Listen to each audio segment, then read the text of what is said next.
I will forewarn you, I have more notes on my agenda than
and we do have one declaration to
Yeah.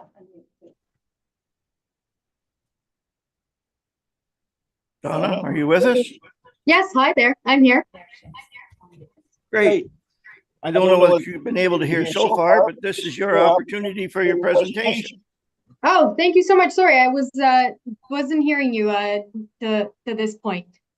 Apologies for that. But good afternoon, Mayor Jib and fellow council. Thank you. I'm actually very delighted to be here with you today and be able to share Enbridge Gas's concerns regarding securing the future access to natural gas in Ontario. As you know, my name is Donna Popovich. I am a senior advisor for municipal affairs and stakeholder engagement with Enbridge Gas. And today I just want to provide you with an overview of the impacts the Ontario Energy Board's decision on phase one of the Enbridge Gas 2024 rate rebasing application has on the future of access to natural gas in Ontario. But before I begin, I just want to give you some background for reference and provide you just some initial information about Enbridge Gas. For 175 years, we have been delivering energy that enhances people's quality of life, and we like to say Life Takes Energy. We are the largest natural gas utility in Canada with nearly 4 million customers across 313 municipalities in Ontario, delivering reliable energy supply through a network of 154,000 kilometers of pipeline and accounting for 75% of home heating, commercial, and industrial power supply in Ontario. So for a quick review of our current operations in the township of Hamilton, Enbridge Gas has been providing gas distribution services to the township since 1958. The initial franchise agreement was made with Lakeland Natural Gas Limited, but today approximately 42% of homes and businesses in the township of Hamilton utilize natural gas to heat their homes, run appliances, and sorry, Donna, we're having some feedback. Yes. Sorry.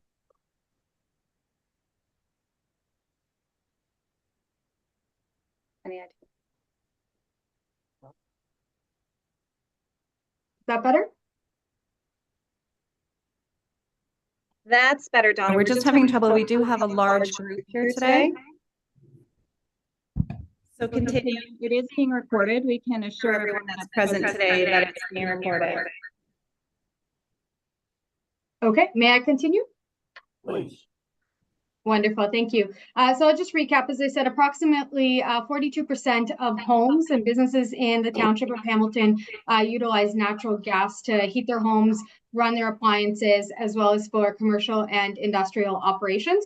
So if we break down our services, it comes out to about 93.1% of residential services, 0.4% of commercial, and 6.5% account for industrial services. So we deliver the energy supply through about 83.6 kilometers of pipe that we pay an approximation of $62,776 in municipal taxes annually in servicing the community.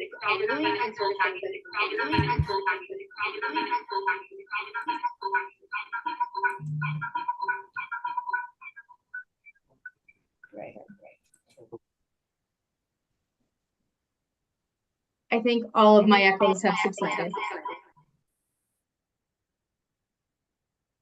Okay.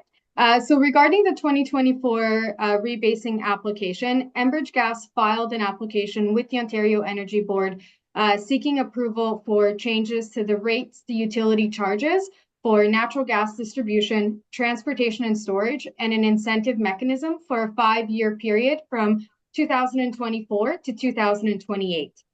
The rate changes would have been effective beginning January 1st, 2024, and this essentially encourages the utility to become more effective in ways that will benefit customers through better service and lower rate increases in the longer term. But the 2024 rate rebasing application, as we had submitted it, was designed to provide our customers with safe and reliable natural gas at a reasonable cost while taking measured steps to support Ontario in its energy transition. So as an integral partner in Ontario's energy transition, in our 2024 rebasing application, we also presented an energy transition plan and outlined measured steps towards a diversified pathway that ensures resilient, affordable, and reliable energy solutions for communities and businesses in Ontario. On December 21st, 2023, just before the holidays, the OEB, Ontario Energy Board, issued its decision on phase 1 of Enbridge Gas' 2024 rate rebasing application. And the OEB's decision conveys a strong bias against current and future use of natural gas and set a course essentially to eliminate it from Ontario's energy mix, and by extension, the same system through which lower carbon energies like renewable natural gas and hydrogen could be delivered. But to us, we believe that this has very deep and long-term economic implications for the entire energy sector and for the future of Ontario's economic development. The OEB's decision impacts energy integrity, affordability, access, security, and economic competitiveness for Ontarians. In particular, we are deeply concerned about the OEB's customer attachment revenues from 40 years to 0. This decision prescribes barriers to accessible and affordable energy options. So essentially, those looking to connect to natural gas will be required to pay an upfront fee of an average cost of approximately $6,000 per customer. And this creates a significant financial barrier to all forms of residential and commercial development, especially at a time when Ontario is facing an affordability and housing crisis.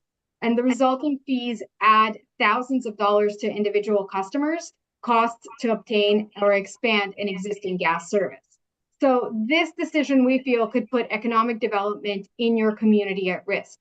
Additionally, our capital budget has also been reduced by $300 million and billions over the next 5 years. And so this, as a result, will reduce our operations and services, and we will be significantly constrained in our ability to invest in future energy projects that contribute to Ontario's economic development, competitiveness, sustainability, and particularly emission reductions, including in lower carbon fuels like renewable natural gas and hydrogen that can play a critical role in reducing carbon emissions with greater energy system reliability than intensive and rapid electrification alone. But this requires infrastructure investment, and the OEB's decision precludes this option. So with a restriction in our capital budget, our priority will be maintaining the safety and reliability of the system and putting any new business or housing developments seeking access to natural gas at risk. So essentially, for new housing development, the lack of affordable, accessible, and reliable energy options, this could potentially be very costly. But unlike the significant subsidies that provide cost relief allocated to our hydroelectricity system, natural gas infrastructure does not receive any subsidies from the Government of Ontario. Natural gas infrastructure does not receive subsidies, funding of any tax from the Government of Ontario. Essentially, customers pay for Enbridge gas costs of providing gas services through the rates approved by the Ontario Energy Board. And Enbridge Gas abides by the Ontario Energy Board rules and requirements that prevent the subsidization of any new natural gas connections by existing natural gas customers. So the underlying Ontario Energy Board policy, known as EBO 188, protects existing ratepayers from the cost of expanding the natural gas system and ensures costs are appropriately borne by the customers who will benefit from the new infrastructure. Similarly, EBO 188 allows the cost to connect to the natural gas system to be spread over a defined period of time, which has historically and is previously approved by the Ontario Energy Board been up to a 40-year amortization period. What's more, in addition to conflicting with both housing affordability and Ontario's energy transition ambitions, the Ontario Energy Board's decision does not take into account that at this point in time, we currently do not have enough electricity to replace the energy provided by natural gas and meet the increased demand from electrification of technologies such as home heating alternatives and personal vehicles. However, at Enbridge, we do know that the pace of energy transition is crucial, and we must ensure that the electrical grid can adapt and markets can markets for low carbon alternatives such as hydrogen and carbon capture strategies must grow. But failing to account for risks of rapid transition, we are going to be facing brownouts and leave residents and industries without practical alternatives. So when we look at Ontario's energy system, natural gas meets 40% of Ontario's energy needs. So if you think of it on a peak basis, the natural gas system provides 3 to 5 times as much energy as the electricity system, at less than a third of the cost with no additional provincial funding. What's more is that our underground natural gas infrastructure also provides resiliency because it is not affected by inclement weather events that often affect our electricity grid.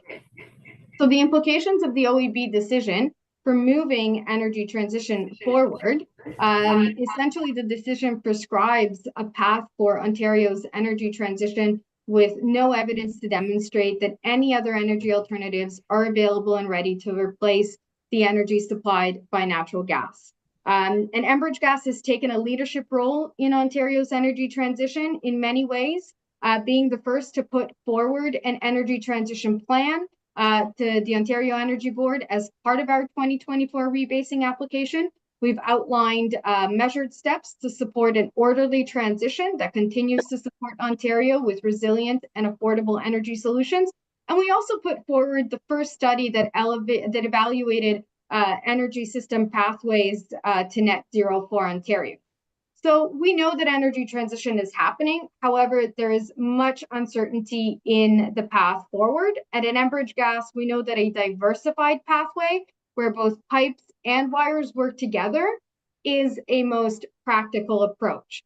So it's indisputable that natural gas plays a critical role in Ontario's energy evolution and supports the reliability of Ontario's electricity grid. Because as I mentioned, natural gas meets 40% of Ontario's energy needs, which cannot be rapidly or easily replaced. So with this decision, Enbridge has taken action to challenge the OEB. And on January 22nd, we filed a notice of appeal with the provincial courts. On January 29th, we also filed a motion to review the decision with the Ontario Energy Board. And subsequently, with support from the Ontario government, on February 22nd, legislation was advanced, the Keeping Energy Costs Down Act, to reverse the OEB's decision on customer connection revenue horizon. And so we did commend Minister Smith and the government for advancing this legislation and advocating essentially for affordable energy in Ontario.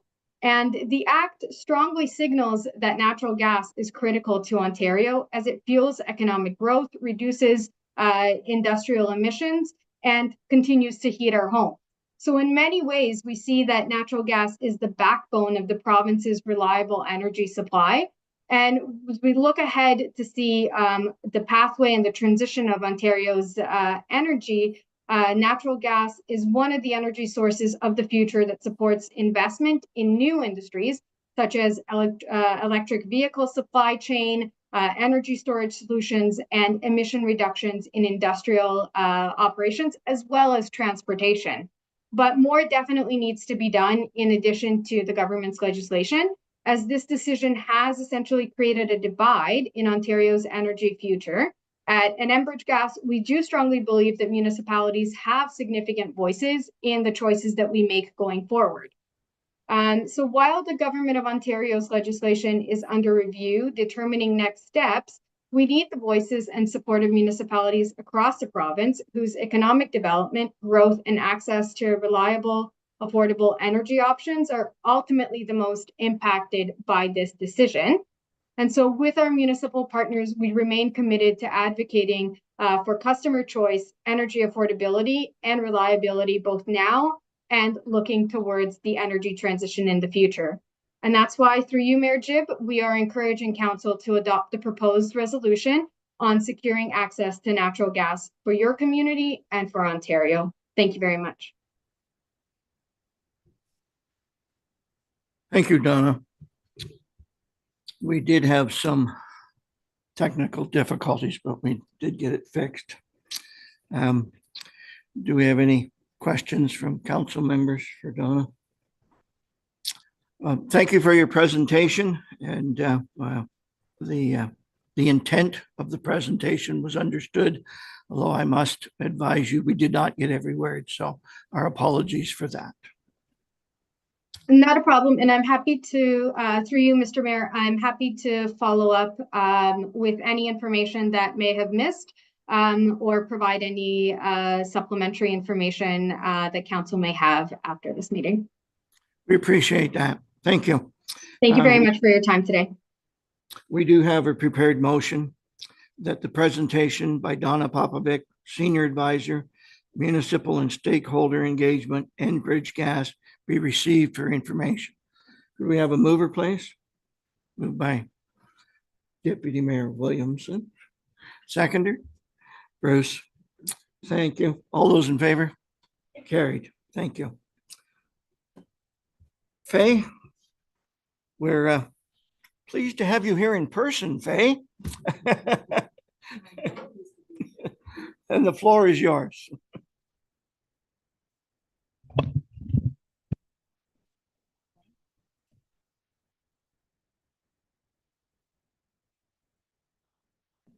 Testing. Mayor Jibb and Deputy Mayor Williamson and Councilors Davison and Butter and Lovshin. The decision of the Ontario Energy Board to end the subsidy for methane gas pipelines in new residential developments and reduce spending on gas pipelines generally is an excellent decision that will help lower the energy bills of our residents who use gas and achieve our municipal climate targets. Enbridge Gas wants to overturn that decision because it would greatly reduce their profits. Enbridge is asking you to lobby the Ontario government to pass legislation reversing the Ontario Energy Board decision and ask based on incorrect and misleading information. Enbridge excludes key facts, including the following. The Energy Board decision will save gas customers over $2 billion over 5 years, approximately $600 per customer. The Energy Board decision encourages more heat pumps in new buildings, which would lower energy bills for new home buyers while lowering carbon pollution. Enbridge says there's no subsidy for pipelines in new construction and that the Energy Board decision will eliminate gas from Ontario's energy mix while undermining housing supply and affordability. The opposite is true. The Energy Board decision promotes housing affordability and avoids the risk of gas prices spiraling out of control in the future due to excessive spending on fossil fuel infrastructure today. The subsidy for new gas pipelines conflicts with our municipal climate targets and plans. Natural gas is methane gas. It's a fossil fuel. It causes approximately 1/3 of Ontario's greenhouse gas emissions. Heating homes and businesses with gas accounts for approximately 19% of greenhouse gas emissions. Achieving net zero cannot happen without eliminating the use of methane gas for building heating. New gas pipelines generally have a 60-year lifespan, extending far beyond 2050, and are only financially viable if they can be paid off over a long period of time, extending far beyond 2050. It is financially and environmentally irresponsible to build new pipelines and install gas equipment in new developments with massive subsidy worth over $250 million per year. Enbridge has tried to deceive people with omissions and deceptive statements. The Commissioner of Competition recently commenced an inquiry into Enbridge's deceptive marketing under the Competition Act. Enbridge has been telling Ontarians that gas is the cheapest way to heat homes, which is not true. Heat pumps are the cheapest system to use. When armed with the truth, we hope you will stand up for the Ontario Energy Board's decision for the sake of lower energy bills for our residents who have gas and a cleaner future for all our municipalities. The Ontario Energy Board's decision ended a subsidy for the cost of extending natural methane gas pipelines in and within new developments effective 2025. These costs are covered by other gas users. The Ontario Energy Board ended the subsidy because it is bad for existing gas customers because they pay for the subsidy through higher energy bills. This is major capital cost amounting to over $250 million each year. The subsidy is also bad for new home buyers because it incentivizes developers to install gas equipment, which is much more expensive to operate than the heat pumps now available. The subsidy causes higher energy bills for both existing gas customers and new home buyers and encourages fossil fuel use. Eliminating this subsidy will be a win-win-win for existing gas customers, for new home buyers, and for reducing carbon pollution. The only real loser is Enbridge, which would see a reduction in profits when the subsidy is eliminated. Most developers pay nothing for the pipeline to and through their developments. These costs are paid for by gas ratepayers. There is no surcharge leveled on developers nor on the new home buyer to pay off the pipeline costs over time. Instead, the new home buyers pay the same rate as all gas customers. It encourages fossil fuel expansion because all gas ratepayers cover the upfront cost of extending the gas expansion. The Ontario Energy Board decision will not undermine housing affordability. It will encourage developers to install heat pumps, which are cheaper to operate than gas equipment.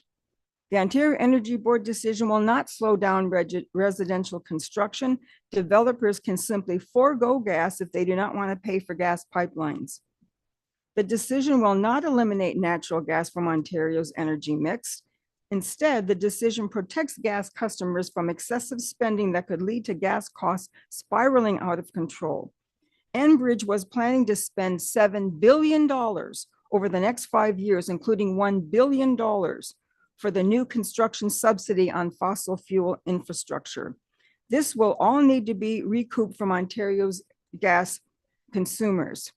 The plan was too risky and too expensive, particularly as we phase out fossil fuels. The Ontario Energy Board's decision was consistent with the province's recent report of the Electrification and Energy Transition Panel, which discussed the need to keep costs down as customers become increasingly likely to leave the gas grid. The Ontario Energy Board is a consumer protection agency, and it was simply doing its job to protect customers. The decision does not put biogas projects at risk. That would be contrary to the decision, which did not cut funding for biogas. Usually those are self-funded in any event. There is enough electricity to replace gas, and increasing our electricity supply is feasible and cost-effective. The Ontario Energy Board did not call for gas to be replaced by electricity. It simply said costs must be reduced and the subsidy for new pipelines must end. Ontario can certainly serve new housing with electricity if developers choose to install heat pumps instead of gas. Enbridge omits key details about the Ontario Energy Board decision. The decision, if allowed to stand, would benefit all Ontarians, lower energy bills for existing gas customers by ending the subsidy and cutting capital costs, saving over $2 billion over 5 years of the term of the decision, about $600 per customer. It would encourage a cost-effective development decisions. Currently, developers do not have the right incentives because they do not pay for gas infrastructure, nor the ongoing energy cost to run expensive gas equipment that they install. Eliminating the pipeline subsidy will encourage developers to install equipment that is best for home buyers and the environment. Heat pumps and induction stoves have many benefits for new home buyers. They're cheaper to operate than gas. They avoid retrofits needed in the future. They fully eliminate the risk of carbon monoxide poisoning and fatalities from gas appliances. Gas equipment, especially stoves, emit toxic gases contributing to respiratory problems, especially for children, seniors, and asthma sufferers. Electric equipment results in cleaner air and healthier families. Induction stoves heat faster, are easier to clean, and much safer for children. They don't have any hot surfaces. Heat pumps are stronger and more efficient than air conditioners. Encouraging less gas helps to avoid the carbon pollution that is already causing more frequent and more severe wildfires, droughts, and storms. Electric heating is much better for our economy, funding the growth of Made in Ontario electricity generation, distribution, and transmission, and creating good jobs, economic growth, and government revenue. Many jurisdictions, including New York State, Montreal, Victoria, Nanaimo, Saanich, BC, are prohibiting methane gas connections in new construction. And this shows that housing development does not require gas. It would be ill-advised to not only allow new gas heated subdivisions, but to maintain a subsidy for new gas connection, both being completely inconsistent with our climate plans and targets. Enbridge's concerted effort against the Ontario Energy Board and its decision is asking you to write to our MPP to ask the government to overturn this decision. Our government introduced Bill 165 to do just that. We hope you do the opposite and write our MPP, the Minister of Energy, and Premier Ford in support of the Ontario Energy Board decision. Without this, the Ontario Energy Board decision will likely be reversed by the government. If that happens, it would raise our residents' energy bills and make municipal climate targets even harder to reach. Remember that in September 2018, Hamilton Township Council passed the Blue Dot Declaration. We have the right to live in a healthy environment, which includes the right to breathe clean air. And the role you as council have to communicate with our levels of government and help ensure their decisions protect the health of Hamilton Township residents and our environment. We have provided a draft resolution asking for your support of the Ontario Energy Board decision and ask the Ontario government to let that decision stand. And we now ask you on behalf of our residents to pass our resolution. Present today in support of that request, and most of these people are Enbridge Gas customers. We have representatives who live in our community, in the Cobourg community, from Sustainable Cobourg, National Farmers Union, the EV Society, the Council of Canadians, and the Seniors Climate Action Now. And we also have present our first environmental officer for the County of Northumberland. So if you have any questions, I'll do my best to answer them. Following my presentation is an individual from Environmental Defense, whose paper you have been provided by me previously and whose highlights I have indicated in this presentation today. Thank you very much.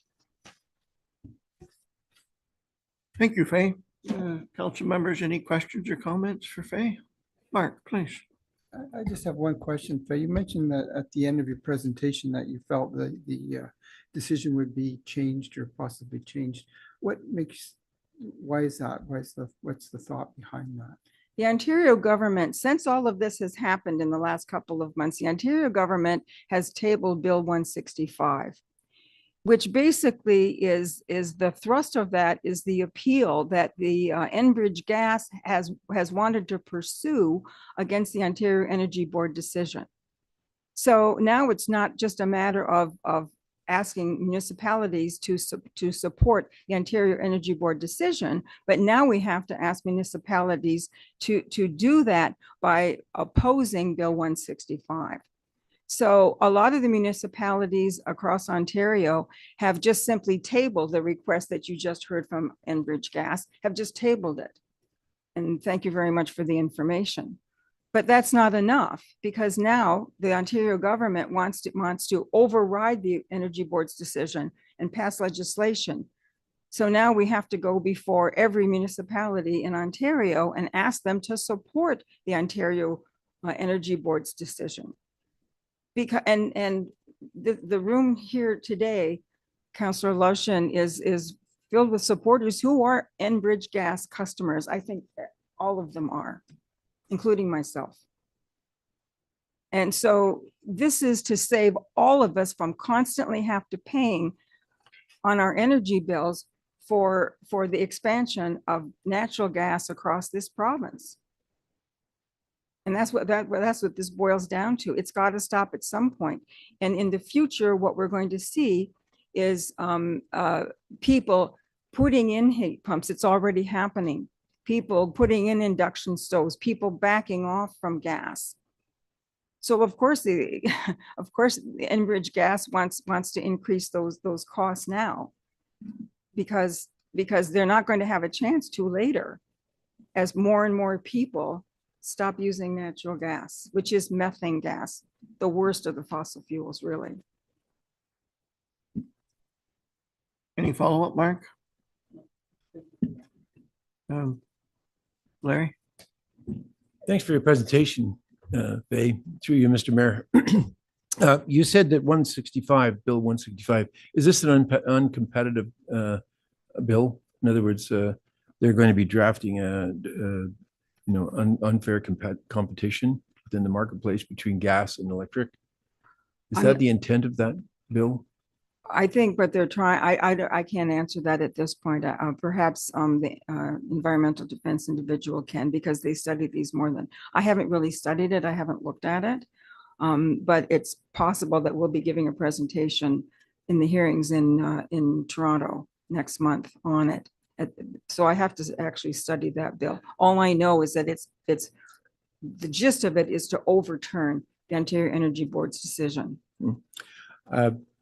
If I may, when we first built our house, we decided to go with electric, and this is back 2014, because we didn't want to use, gas or other forms of energy. Our concern today is that the energy bills keep going up with the electric.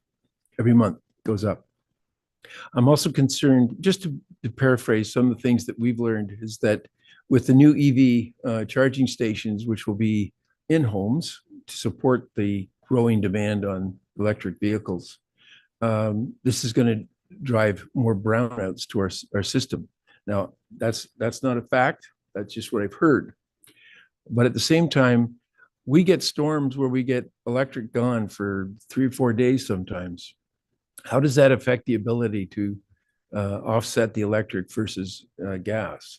I mean, as we drive more electric into our system in new homes, are we overwhelming the system? Because we have an aging system of electric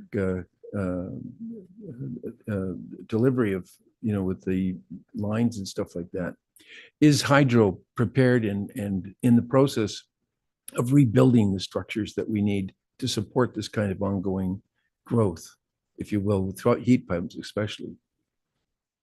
Well, I can only say what I know, and that is that provincially we have to put more energy, if you will, into electrification.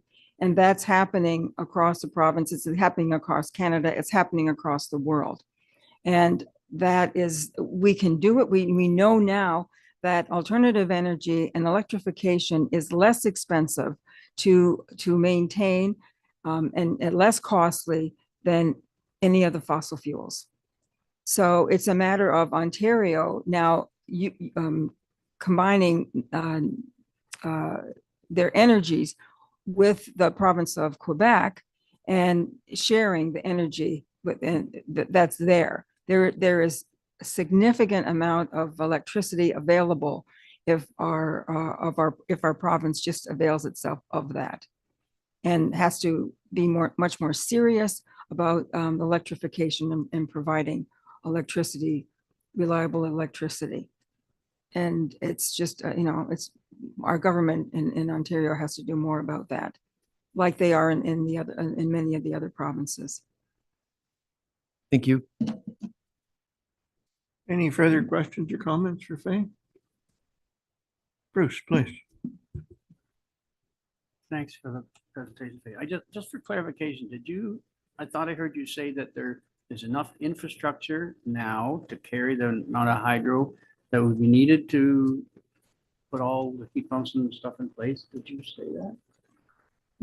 Yes, there is. I mean, it's not like we're going to have everyone in Hamilton Township go on heat pumps tomorrow. These are things that happen gradually over time. I mean, there's many people who have fairly new furnaces, for example. And so people don't just stop, and say, oh, I'm going to do a heat pump. So it's what we're talking about in this legislation, in this situation, is new bills. Okay, we're talking about new development. And of course, Hamilton Township isn't like some of the other municipalities in the province, who are going to have a huge expansion of development. I mean, we're not there, and we probably will never be there, hopefully. But so that's what this is all about, is about new development. But the people who have gas furnaces now, those people over time will very likely be changing to heat pumps. I mean, over the next 20 years, 30 years. So it's not like we have to have the energy grid ready to go tomorrow for all of them. And if people understand the need to electrify, and if governments understand the need to move in that direction, because we're going to be getting gradually off of fossil fuels, then those energies will be put where they're supposed to be.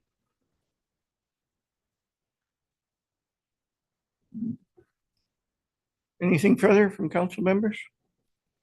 Faye, thank you. Thank you all. I think we are all aware that fossil fuels is not an unlimited resource. Although I do believe that the technology on heat pumps needs to be substantially improved before we go too far and wide with them. And hopefully that's underway already. Thank you, Faye. Well, our next, okay, yes, please. Motion to receive Faye's report, please. Moved by Mark, seconded by Larry.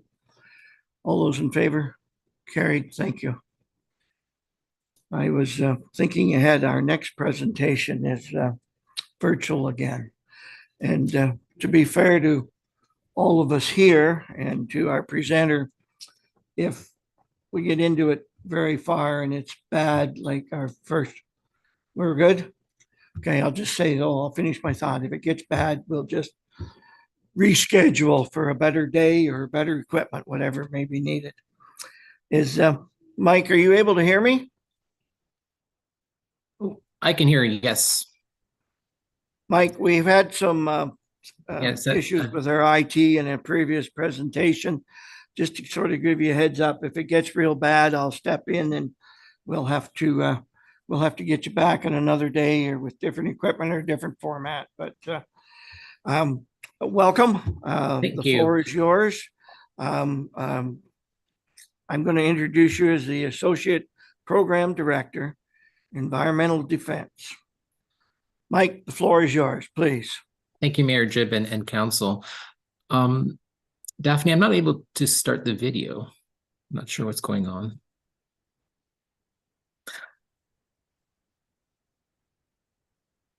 It doesn't matter. I mean, there's better looking people out there. So I'll just start the conversation and the presentation. So good afternoon, Mayor Jibb and Council, and thank you for allowing me to present to you this afternoon. I did listen with interest to the last couple presenters, and I will not belabor you with the same points. I do want to address some of the questions that were asked, especially as part of the last presentation. But overall, I think I'm here today just to ask you to stand up for the Ontario Energy Board. And essentially, my presentation examines, how this new legislation that is being proposed, Bill 165, which is the Keeping Energy Costs Down Act, is basically undermines certainty, transparency, and ratepayers' interests. So you heard the Ontario Energy Board decision on the 21st of December of last year. It does eliminate, and with all due respect to Donna, it does eliminate a significant subsidy, over $2 billion over the next 5 years. What is that subsidy? So basically, the subsidy is for methane gas pipelines to extend into new developments, as Faye alluded. And currently, developers pay nothing for those new gas lines. And there's also no surcharge costs for those lines to new customers. That's the subsidy. The subsidy is you and I, as Enbridge customers, we pay we support that expansion. In the case of Ontario, it's 1.8 million ratepayers. And I guess in the case of the township of Hamilton, it's 43% of households. So there is a subsidy, and the OEB did weigh in this issue in December. The provincial government is introducing legislation, or has introduced legislation. It has passed second reading. It will pass. And from my vantage point, as municipal decision makers, you're seeing a similar trend to what happened with Bill 23. Bill 23 was introduced the day after municipal elections in 2022, and we didn't see the outcome for some time, especially around the provision where new developments are exempt from development charges if they quote unquote meet the definition of affordability. Now, that affordability definition was also changed through the regulations in Bill 23 from a income-based definition to a market-based definition. So what happened is over the last year and a half, municipalities have had to exempt homes in the 80th percentile across Ontario, and larger municipalities have been hit significantly in terms of an impact on their DCs, and they've had to make up for it. You've heard, AMO and Roma and other organizations speak out about Bill 23 in terms of the development charges. You've heard your municipalities, and probably yourselves as well, speak to the need for the provincial government to make you whole. So this legislation will pass likely in late April, but the effects won't be felt until probably a year or more down the road. And Faye did allude to those costs. It's basically $600 per household over the next 5 years. So on February 22nd, as Donna alluded, Minister Smith did introduce new legislation. That is Bill 165. It, at the time, Minister Smith called it irrational, and it was not. The OEB process was neither rushed nor irrational. It was a year-long process, included a wide range of interveners, including the Building Owners and Managers Association and the Federation of Rental Housing Providers of Ontario. Essentially, we decided that natural gas infrastructure should not be up-subsidized and needs to be phased. That subsidy needs to be phased out. Let's level the playing field, essentially. I also want to highlight the OEB decision has never been overruled. This is unprecedented in the history of Ontario. The OEB is essentially at arm's length. It's essentially a consumer protection agency, and it's simply doing its job, which is to protect consumers. And unfortunately, at this point in time, Enbridge is using a team of lobbyists funded by gas customers to overturn this decision, which is important. I think there's one section of the decision. It's a 147-page decision, so again, it wasn't an irrational or what's the word I used here? Rushed decision. 147 pages. The one I want to read to you is basically the OEB is actually is saying we are going through an energy transition, and it's what I would call the utility death spiral. So it's essentially warning Enbridge as folks come off gas or are moving towards heat pumps. There's a risk that arises from that energy transition. So I'll just paraphrase here. The risk that arises from the energy transition results from gas customers leaving the gas system as they transition to electricity to meet energy needs previously met by natural gas. This departure gives rise to assets not fully depreciated, but no longer used and useful. This results in stranded asset costs that Enbridge Gas would seek to recover from the remaining gas customers. This, in turn, would increase rates for those gas customers, leading to more customers to leave the gas system, potentially leading to a continuing financial decline for the utility, often referred to as the utility death spiral. In the face of the energy transition, Enbridge Gas bears the onus to demonstrate that its proposed capital spending plan, reflected in its asset management plan, is prudent, having accounted appropriately for the risk arising from the energy transition. The record is clear that Enbridge Gas has failed to do so. So, just to summarize,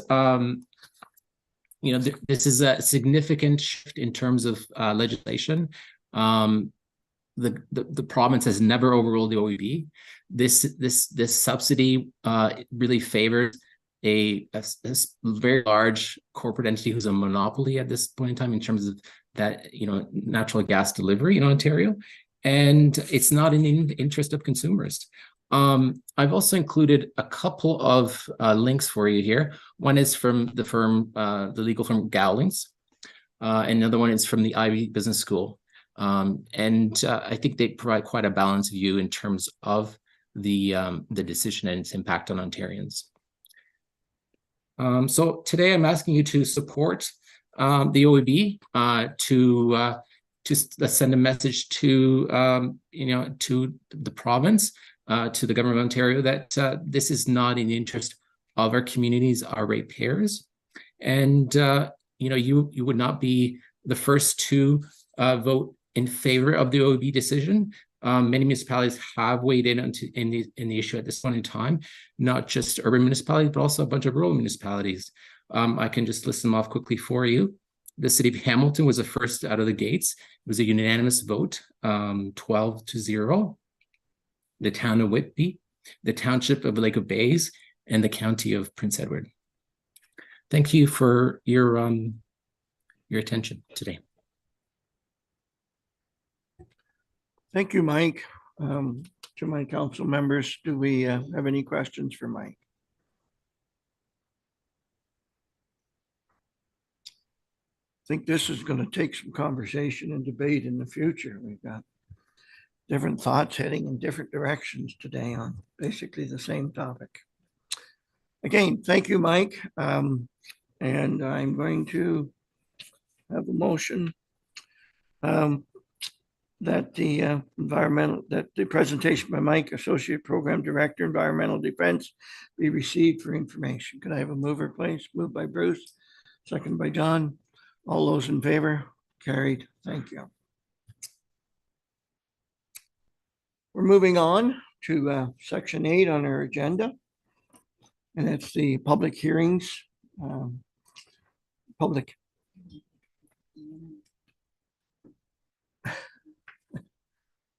Yeah, we'll just wait for a minute. We've got microphones on everywhere. Well, anyone that wishes to leave, we thank you for coming today, and have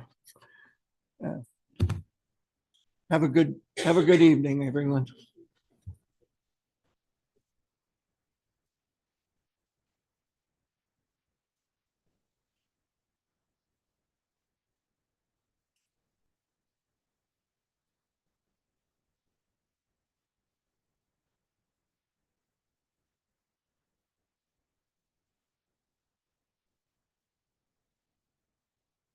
Okay, we have a prepared motion. It is recommended the Council of the Corporation of Township of Hamilton enacts as follows. The council go into a public meeting under section 34 of the Planning Act at 1:54 p.m. on March 19th, 2024. Could I have a mover and a seconder, please? Moved by Larry, seconded by Mark. Any questions or comments? All those in favor? Carried. Thank you. Item 8.2 on our agenda is a zoning bylaw amendment for Cunningham. Zoning bylaw 01-24. Application 0124 for 2174 Cunningham Road, Lot 7, Concession 1. We have two people making presentations according to my notes, Jennifer and Bob Clark. Jennifer, are you coming first? Sure. Thank you. The floor is yours. Thank you. This application ZBA 0124, is an application for a zoning bylaw amendment pertaining to a property located at 2174 Cunningham Road, located in part of Lot 7, Concession 1 in Hamilton Township. The property is located on the west side of Cunningham Road, north of Danforth Road, south of Highway 401. The application is required as a condition of consent applications BO223, BO323, and BO423 approved by the Committee of Adjustment on April 11th, 2023. The conditionally approved severances created 3 rural residential lots ranging in area between 1.86 hectares and 1.9 hectares. The 10.76 hectare subject property is located, as I said, on the west side of Cunningham Road, north of Danforth and south of Highway 401. The property is developed with a single detached dwelling and a couple of agricultural buildings located on the northern portion of the property, and the severed lots are located on the southern portion of the property. There's a water course that traverses the property, basically dividing the developed northern portion where there's a house and a couple barns from the conditionally approved severed lots on the southern portion of the property. Surrounding land uses consist of rural residential lots along Danforth Road East, Cunningham Road, and Hill 60, along with some larger rural lots, many of which are heavily forested. The property is designated rural in the township official plan, and being in the rural designation, sections 1.14 and 1.15 of the provincial policy statement in particular pertain to the property. The PPS or provincial policy statement does allow for locally appropriate residential development. During the review of the severance applications, it was demonstrated that the proposed or conditionally approved lots complied with the policies of the PPS. They have fronted, they're appropriately sized, they have frontage on a year-round municipally maintained road. There can accommodate the required private services. Compliance with the minimum distance separation guidelines was reviewed.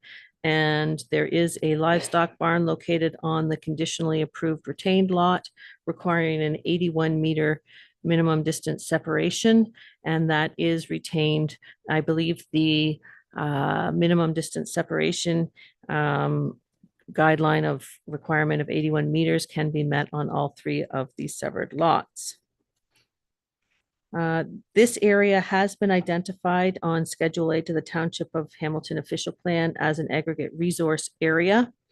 And both the provincial policy statement and the township official plan contains policies regarding the protection of the aggregate resource. However, the aggregate resource that's there has been identified as a secondary resource, sand and gravel resource in the Northumberland County official plan. And the resource is divided amongst several properties at this point in time. And given the development in the area, extraction of that resource is unlikely. So the application is consistent with the provincial policy statement and the growth plan for the Greater Golden Horseshoes. The Northumberland County official plan designates the property rural areas, and the county OP policies do permit lot creation in accordance with the lower tier municipal requirements. The Township of Hamilton official plan contains policies for lot creation in rural areas. Basically, the official plan does allow for the creation of up to 3 residential lots from a property. The properties have to have the severed lots have to have frontage on a year-round municipally maintained road. These lots have frontage on Cunningham Road. One of the lots also has frontage on Danforth Road. The lots are appropriately sized to accommodate the required services. During the review of the severance application and the zoning bylaw amendment application, Northumberland County Inspection Services reviewed the applications. The property is currently zoned marginal agriculture and environmentally sensitive areas overlay. The ESA overlay pertains to the area adjacent to the water course. The conditionally approved severed lots do not comply with the requirements of the marginal agriculture zone, which require lots having frontage of 60 meters and an area of 2 hectares. So it is recommended that the conditionally approved lots be rezoned to the rural residential zone, which permits a single detached dwelling on a minimum lot with an area or a lot with a minimum area of 0.4 hectares and 45 meters of frontage. The conditionally approved lots would comply with those requirements. An agency circulation was undertaken in accordance with the Planning Act. The Ganaraska Region Conservation Authority commented that they had no objections. Hamilton Township Fire Department had no comments. The Township Building Department had no objections. Public Works commented that entrance permits will be required on the conditionally approved severed lot. Northumberland County had no objections, and Ministry of Transportation commented that the subject lands are not within MTO's permit control area. So the recommendation, public circulation was undertaken to all registered landowners within 120 meters of the property on February 28th, and a sign was posted on the property. 1 telephone call was received requesting some clarification, and no other public comments have been received to date. So the recommendation is to approve the application to rezone the conditionally approved severed lots to the rural residential zone. The application is consistent with the provincial policy statement, the growth plan for the Greater Golden Horseshoe, and the County of Northumberland and Hamilton Township official plans. Thank you, Jennifer. I'll go to the audience and ask, is there anyone here in support? And Mr. Clark, my notes do say that you are here and you would like to make a presentation, so feel free.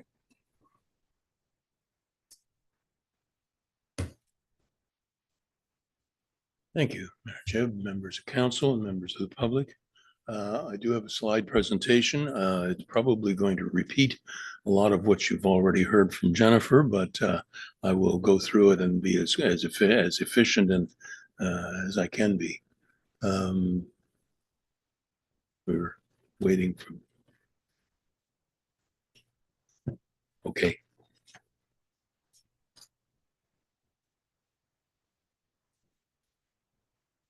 Okay.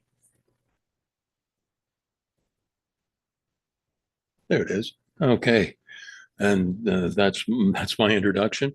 And we have been retained by the Cunninghams to assist them in the preparation of the zoning bylaw. I can have the next slide, please. It's just an indication of the location, and I'm sure most of you are familiar with the location on Cunningham Road. And as Jennifer has explained, it's south of the 401 and in the fronts on predominantly the Cunningham Road itself. The site description, the next slide, please. It's Lot 7, Concession 1. It has an area of 10.76 hectares or 26.59 acres, frontage on Danforth and Cunningham. The southern portion is an open area, and I have an aerial photo which will illustrate that. And the northern portion is separated from this by a wooded area and by the water course. The next slide is the aerial photo. And as you can see, the approved consents are on the southern portion. The wooded area is on the retained, predominantly on the retained portion, which is on the northern section. As Jennifer's indicated, the next slide, please. The lands are designated as rural in the county official plan. And in that designation, lot creation is permitted, but no more than 3 lots and they must be zoned and permitted local official plan on or before June 16th, 2006. And our proposed consents have been granted and meet that requirement. Next slide is the Hamilton Township official plan. As Jennifer's indicated, the northern portion of this property is within the area that is shows the line, which is for the deposits of high mineral aggregate resources. And as she's indicated, the aggregate resources here are of limited quality and are divided among several lots, which make it very unlikely that there would be any development of that aggregate resource in this area. And also your official plan permits and allows a maximum of 3 consents on a land holding that existed on October 21st, 2003, and this land holding was created in May of 2000. The next slide is the your zoning bylaw, and it's currently zoned marginal agricultural with an overlay of environmentally sensitive areas, and that's for the water course, which crosses diagonally across the property, the southern edge of the retained portion. And the marginal agricultural area has a minimum lot size of 2 hectares. And the next slide illustrates the fact that we require the rezoning in order to recognize these severances as rural residential. And the retained lot will remain as rural. And this provides you with the minimum lot area of the severances and the retained portion, and it illustrates that the proposed consents comply. The next slide is the zoning bylaw amendment sketch, which we provided. The green areas are the 3 consents, which are proposed to be rezoned. The reddish area is the area that is retained lands, and that's to be retained as rural zones. That's my presentation, Mr. Mayor, and I'll be pleased to answer any questions. Thank you, Mr. Clark. Well, maybe we'll just go to the audience and see Certainly. if If there's anyone else here in support of the application? Is there anyone here present opposed to the application? Is there anyone here seeking clarification on the application? I'll go to council members. Anyone with questions? I think we saw a lot of similarity between those two presentations on this application.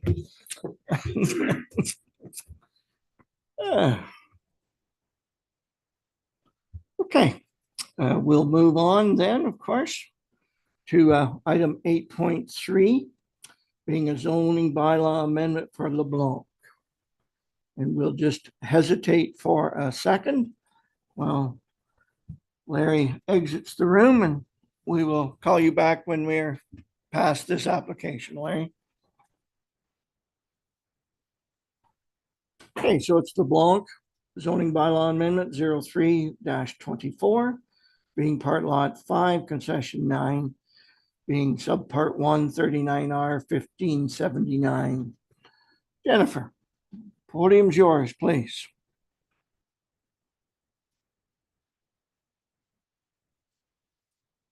Through you, Mayor Jib. This is a zoning bylaw amendment application for a property located in Harwood in part of Lot 5, Concession 9. The property is located on the south shore of Rice Lake. And the ZBA, or zoning bylaw amendment, it's ZBA 03-2024. And the purpose of the application is to rezone the property to a special exception to permit residential development on the property. In support of the application, the applicant submitted a planning report prepared by Clark Consulting Services, and it has been it was attached to the report provided to council. So the subject property is located on the south shore of Rice Lake. It has 13 meters of frontage on Lakeshore Drive in Harwood. Harwood is a designated settlement area. The vacant property was previously developed with a cottage, which was destroyed according to records, by a fire in the 1990s. The property is located immediately west of Stony Pier Parquet, and surrounding development consists largely of waterfront residential lots and urban residential development. Lot sizes vary considerably in Harwood. There are many small lots and there are some larger lots also. So the property is designated in a settlement areas, and the provincial policy statement allows for residential development in designated settlement areas. In fact, residential development or settlement areas are intended to be the focus of residential development in the municipality. Since the subject property is located on Rice Lake, flooding and erosion hazards are hazards associated with development along the shoreline. And all new development must be located outside of the hazard areas, including the 100-year erosion line and the 100-year flood line, wave uprush and stability hazard, which are associated with those floodplains and erosion areas. Ganaraska Region Conservation Authority reviewed the application and indicated that the proposed dwelling would be located outside of the regulatory storm floodplain and would be sufficiently set back from the Rice Lake shoreline. Northumberland County Inspection Services commented that the development will require a Class 4 sewage system. The applicant had submitted a site plan or a concept plan illustrating that there's sufficient room on the property to accommodate the required septic system. So all of that is to speak to that the necessary services and environmental hazards can be accommodated on the site. So the application is consistent with the provincial policy statement and the growth plan for the Greater Golden Horseshoe. The property isn't located on the Oak Ridges Moraine, therefore the Oak Ridges Moraine Conservation Plan doesn't apply. And in the Northumberland County official plan, the property is designated rural settlement area. And the rural settlement area is intended to provide a variety of uses for local needs, including residential, commercial, and employment uses.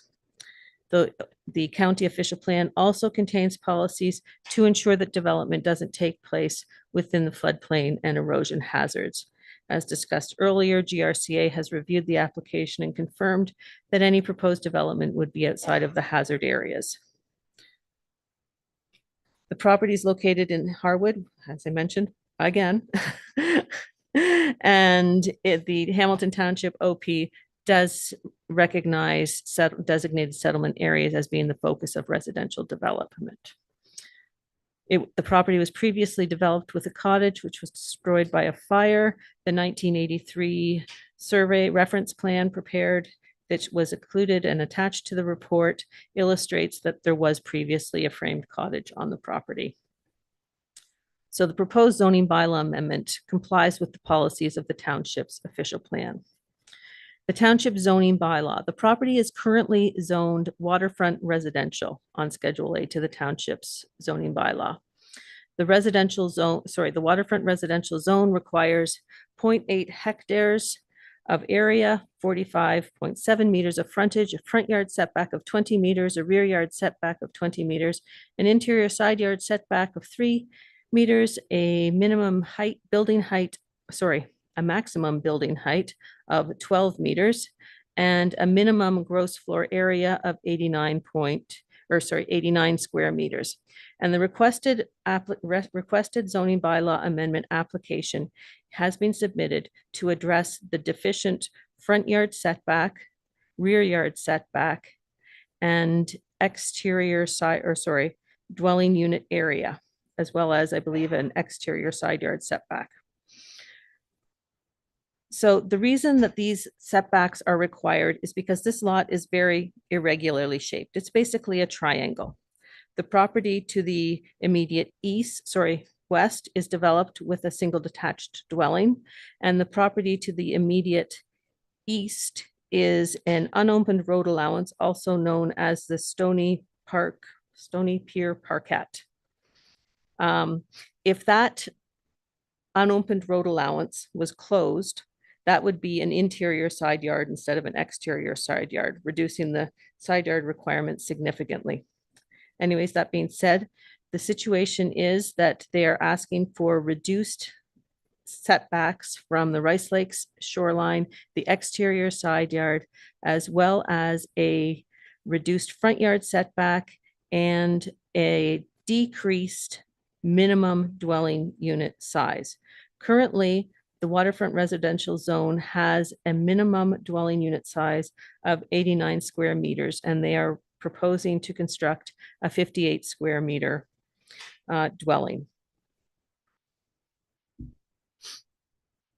The applicant submitted a lot plan prepared by an engineer illustrating that drainage can be accommodated on the site without any negative impact on adjacent properties, as well as a building being located outside of the erosion and flood hazards associated with the Rice Lake shoreline.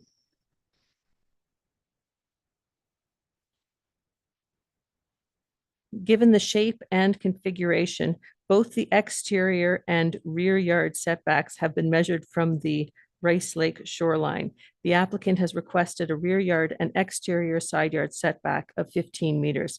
As I mentioned earlier, if the Stony Point Parkette was not part of an unopened road allowance, this property wouldn't have an exterior side yard. It would have two interior side yards. But because it is an unopened road allowance, it's considered a road and you have to consider it as an exterior side yard. So they're looking at a reduction from 20 meters to 15, whereas if it was an interior side yard, the interior side yard setback is 3 meters, and they would comply with that setback. With respect to the request for a reduction in the minimum dwelling unit size, there are many reasons that a person may want to construct a dwelling lower or smaller than the minimum established in the waterfront residential zone. It could be economic, it could be environmental. It's a personal choice thing, but right now our zoning bylaw contains a requirement that they're required to have an 89 square meter dwelling.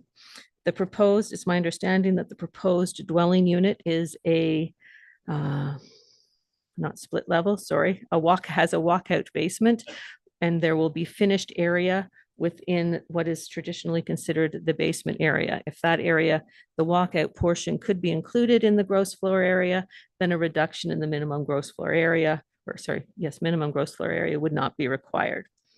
So in reviewing the application, the applicant has demonstrated that the lot, while it is irregularly shaped, it can be developed with a single detached dwelling. They've identified an area for both the well and a septic system, as well as the required parking. So they've demonstrated that the property can be developed. And the property is actually zoned for residential development. They just need the zone reductions in order to facilitate that construction. The application was circulated to the agencies as required by the Planning Act. Ganaraska Region Conservation Authority commented that the property is partially located within the regulated area and a permit will be required for any filling, grading, or construction works within the regulated area.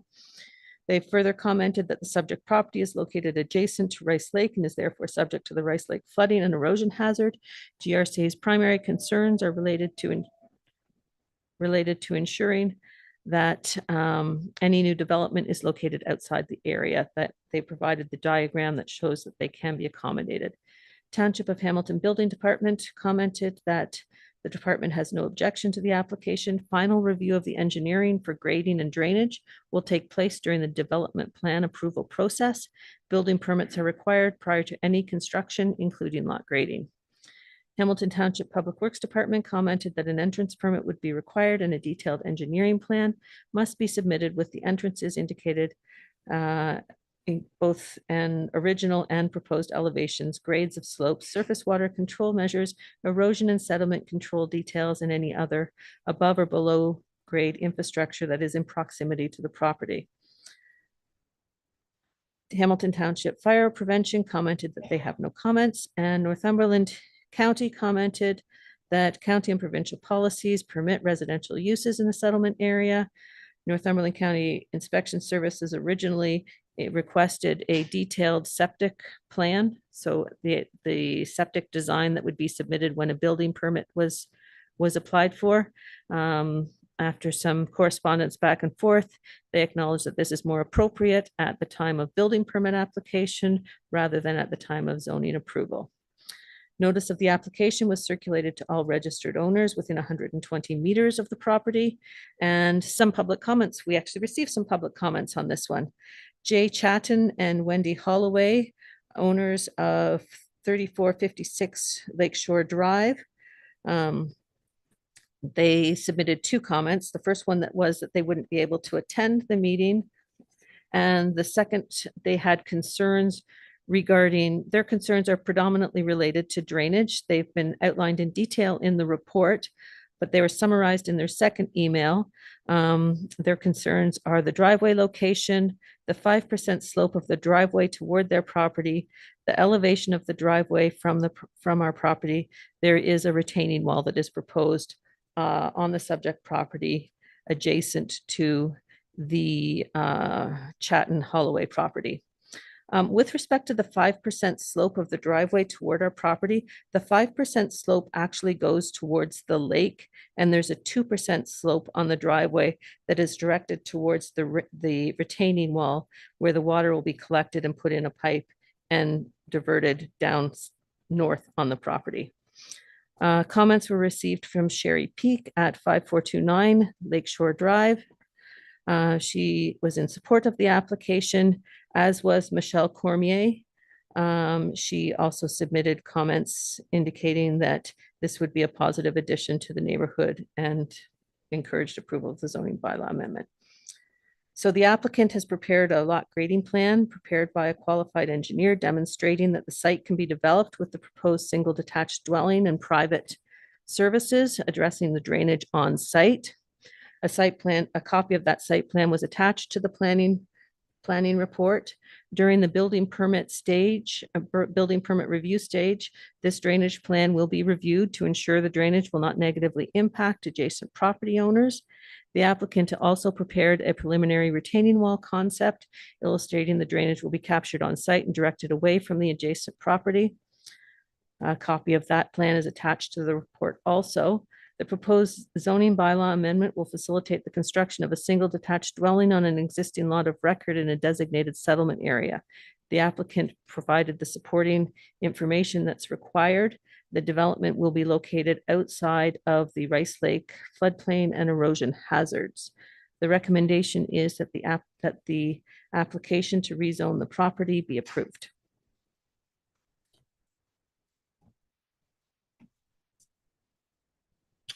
Thanks, Jennifer. I know there's questions. I know I have a couple for yourself and staff, but I'm sure you're not leaving the council room, so we'll go to the audience and we'll ask, is there anyone here in support of the application? And I also have a note that Mr. Clark will be making a presentation. So Thank you. Thank you, Mayor Jib and members of council. Yes, we have a presentation. It does repeat a lot of what Jennifer has just advised, but I will go through it and be as brief as I can on this. I also wanted to acknowledge that the owner, Claude LeBlanc, is with us. And I also wanted to acknowledge that my associate, Marlena Sculthorpe, is also here as well. She's been involved extensively in this project.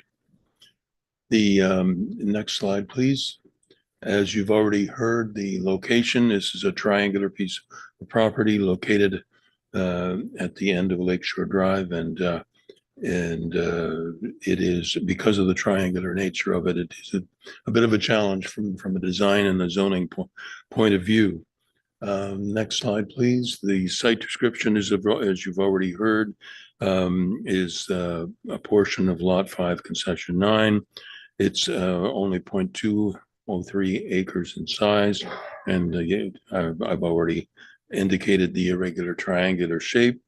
It's adjacent to the unmaintained road allowance, the Stony Pier Parquet, and has approximately 35 meters of frontage on Rice Lake. There were some photographs, historic photographs, provided to indicate the location of the former cottage, which was known as Skipper Shack.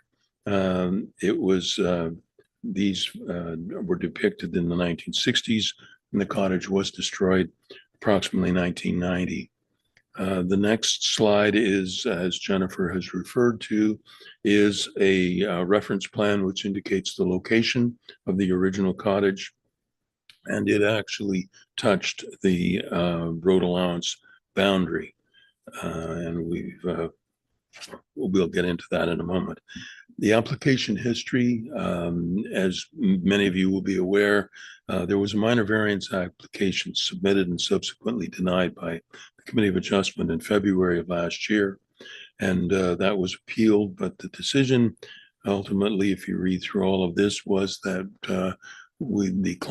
our client would withdraw the minor variance application and make an application for a zoning bylaw amendment, which is what we're here for this afternoon. With respect to the provincial policy statement, as Jennifer has indicated, this is in a settlement area, and that is to be the focus of growth.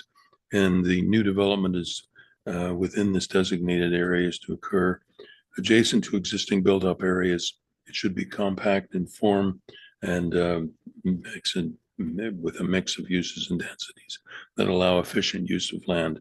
And it would be our position that this is in a settlement area and it's a preferred location for development by the province, and it complies with the provincial policy statement. The next slide, please. Thank you. Northumberland County official plan is within the rural settlement area of Harwood, and the county policy does support residential intensification and redevelopment within this area. Therefore, in our opinion, it complies with the county official plan. The next slide is for the township official plan. Again, it's designated as a settlement area, and full range of residential development is permitted. The single detached dwelling is proposed and permitted by the official plan. The site plan that Jennifer mentioned has been reproduced here. And as Jennifer has indicated, the current zoning is waterfront residential. The permitted uses is the single detached dwelling. And the proposed zoning will have to be a special waterfront residential zone because, as Jennifer has mentioned, because the adjacent to the road allowance, there is only an opportunity for a 3-meter setback, and the red outlined area is the proposed residential development. The blue is the Skipper Shack, the historic development, which is no longer there. And we've illustrated the 15-meter setback from the shoreline and the gross floor area, and I'll review that in a moment, is less than the requirement. The justification, the next slide, please. Justification for the zoning bylaw amendment with regard to front yard setback. The front yard functions as actually a side lot line, and Jennifer has mentioned this, and it's adjacent to an unmaintained road allowance. And if that wasn't adjacent to this, it would be a side yard. The distance to the nearest corner of the proposed dwelling to Lakeshore Drive is actually 19.5 meters or 63 feet. So there's a sufficient setback from the road itself, and the reduction does not create a hazard for traffic or safety. Next slide, please. The justification for the zoning bylaw amendment. It is a 1-story dwelling. It does have a finished walkout basement, and the total finished area is actually 116 square meters. But your bylaw does not recognize basements as part of a finished floor area. So that's where the reason why that we have to apply for a variance to the gross floor area. As Jennifer's mentioned, it's not unusual to have smaller dwellings, and they are making efficient use of the area. Jennifer has already mentioned the agency comments, so I won't go through those. That's my next slide. There was an engineering report submitted by Dobry Engineering in support of the development, and that was attached to our application. The next slide is a slide illustrating the site plan and the site grading plan. And very much care has been taken with regard to driveway design. And as Jennifer has mentioned, the concern that's been raised has to do with the fact that the existing property slopes towards the adjacent property to the west. And the concern is that with development, that drainage would increase. And in order to address that, there is a retaining wall and a driveway which has been designed in such a way that the water will be collected and transferred to essentially to the lake or towards the lake, which will avoid having any drainage onto the adjoining property. There's also a discussion, you're one ahead of me here, and this illustrates the driveway and the retaining wall. And the retaining wall design is the next slide. And as you can see here, the purpose is to provide for a slope to the driveway, which will direct water to the west, and then it will be collected against the western retaining wall and directed to the lake. And we're certainly prepared to answer any other questions. We have prepared some extensive discussion about the Stony Pier Parkette. There are limitations to what can happen on this parkette, and it's our opinion that the proposed development here will not have a negative impact on the potential for that parkette or its use. So our conclusion, I won't go through all that detail. Our conclusion is that the zoning bylaw application is consistent with the provincial policy statement, the growth plan, the county official plan, and the township official plan. Apologies, I said the township of Northumberland. I want to correct that. The zoning bylaw amendment will permit development on an existing legal lot of record. The development will not negatively impact future plans for the Stony Pier Parquet. And the detailed, carefully considered engineering design, which has been illustrated, will be feasible on the subject lands. And we acknowledge that the township in their staff report concluded that this would be a feasible form of development. Certainly available to answer any questions that you may have. Thank you, Mr. Clark. Again, I'll go to the audience, and I'm sure there will be council questions in the future here very shortly. Is there anyone else here in support of the application? Please, just for the process, would you step to the microphone and state your name and address, even though it may be very obvious to us? Hi, I'm with my wife, Susan. That's Susan and David Fulfit. We live at 5439 Lakeshore Drive, which is right next door to Claude LeBlanc, and we support his proposal. Thank you. Is there anyone else in the audience in support of the application? Is there anyone in the audience opposed to the application? Is there anyone in the audience seeking clarification on the application? Seeing none, we'll move on to council members. Questions, comments? John, if you would, please. Through your Jib. I just have a question about the driveway.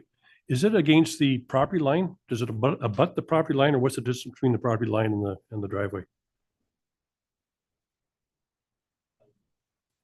There is a separation. It's a small separation. It's in the order of about a meter for the driveway to the property line. And I have large scale versions of the site plan. If that would be useful, I can provide those. Oh, you've already got one.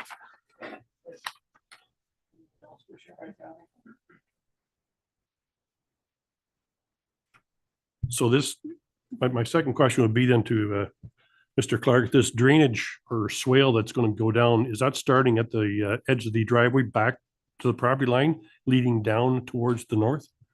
Yes, the idea is that the water will be collected on the sloping driveway as it abuts the retaining wall.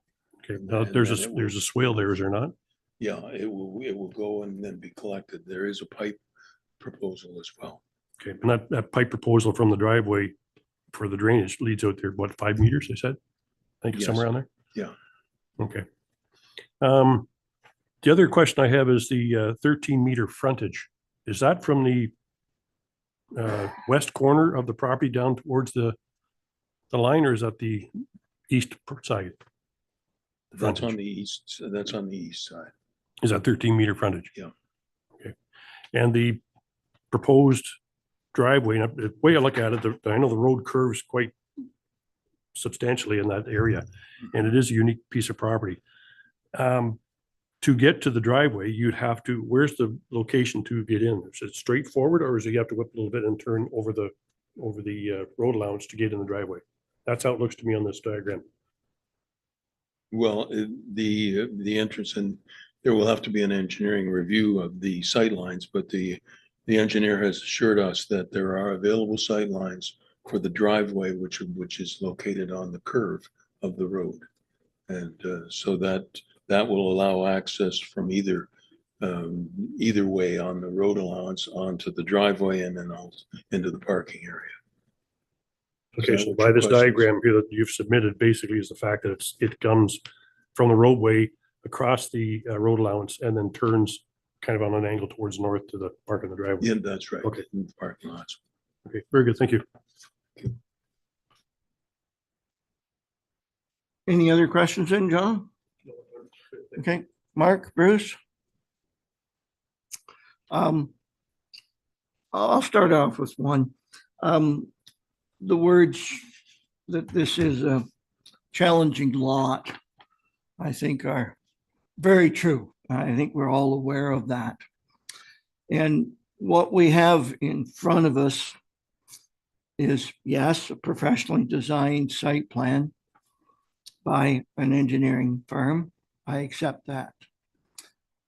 What I might ask to staff is, because of the challenges within this lot, is there any mechanism of ensuring the placement, the elevation of the foundation of the proposed new structure to be confirmed before work progresses? I have heard that sometimes the concept drawings that we have in front of us that are very tight in nature might be advantaged by having a two-part permit to ensure that that structure is in place in accordance with the design prior to any circumstances, unfortunate circumstances, as they move forward. Is there any opportunity to tie that together?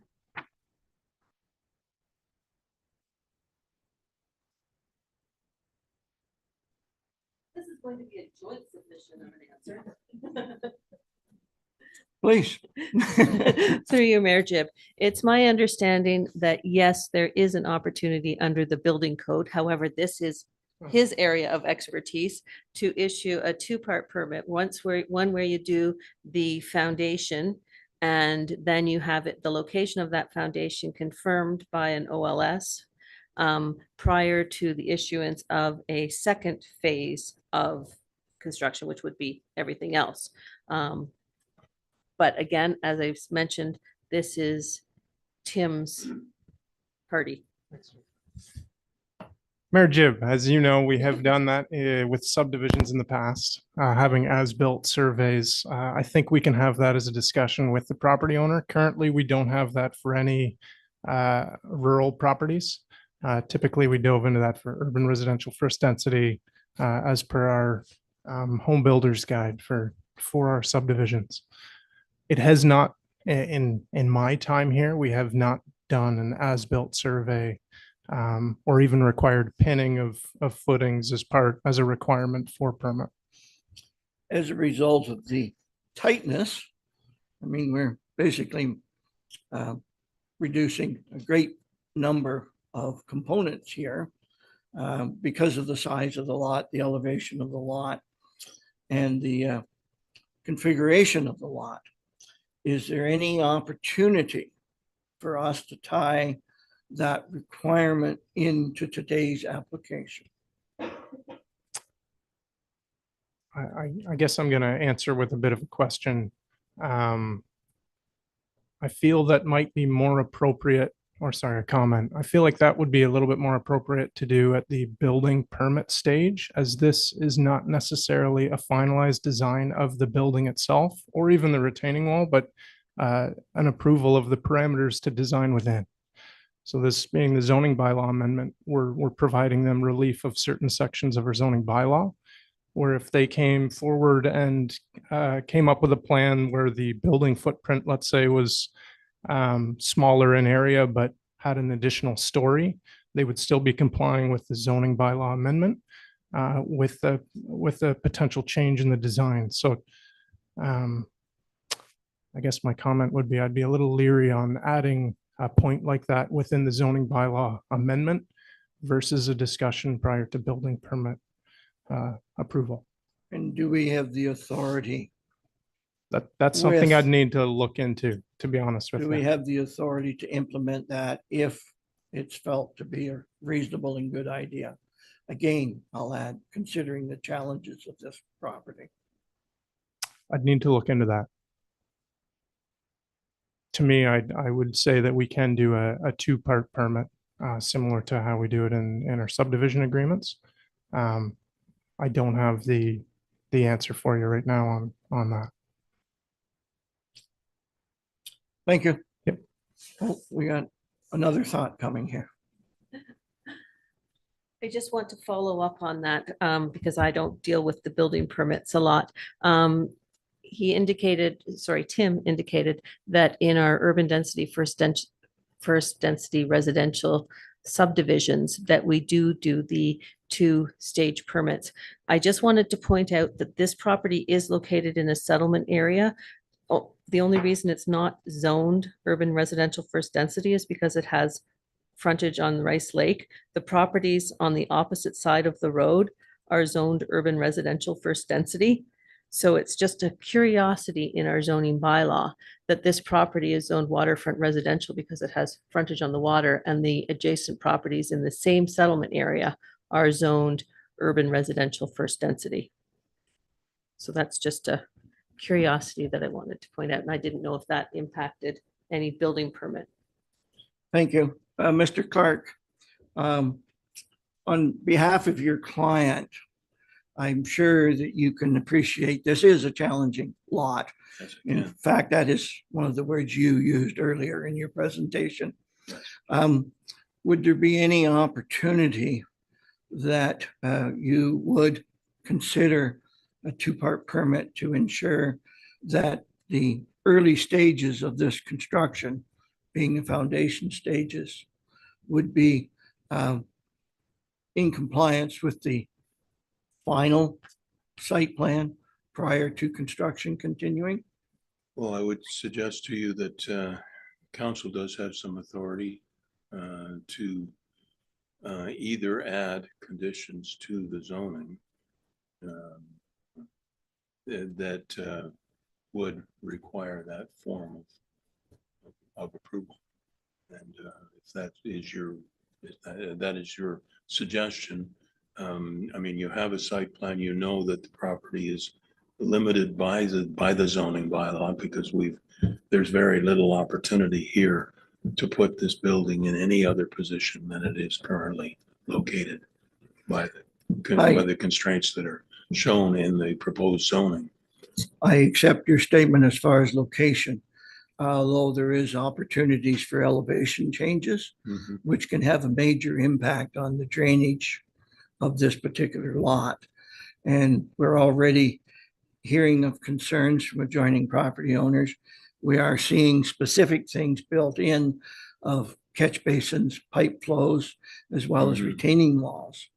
And if we have a issue with the construction elevation changing, it can have a major impact on what we have in this concept drawing.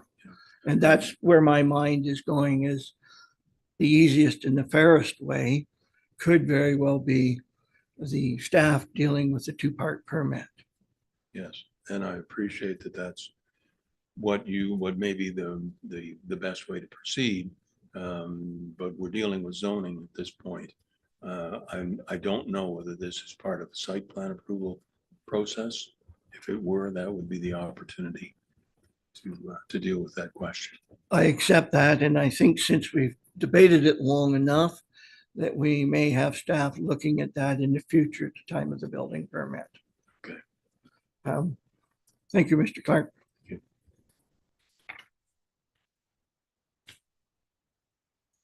Any further questions, comments from council? Okay, let's see where we are here. I guess we're moving on.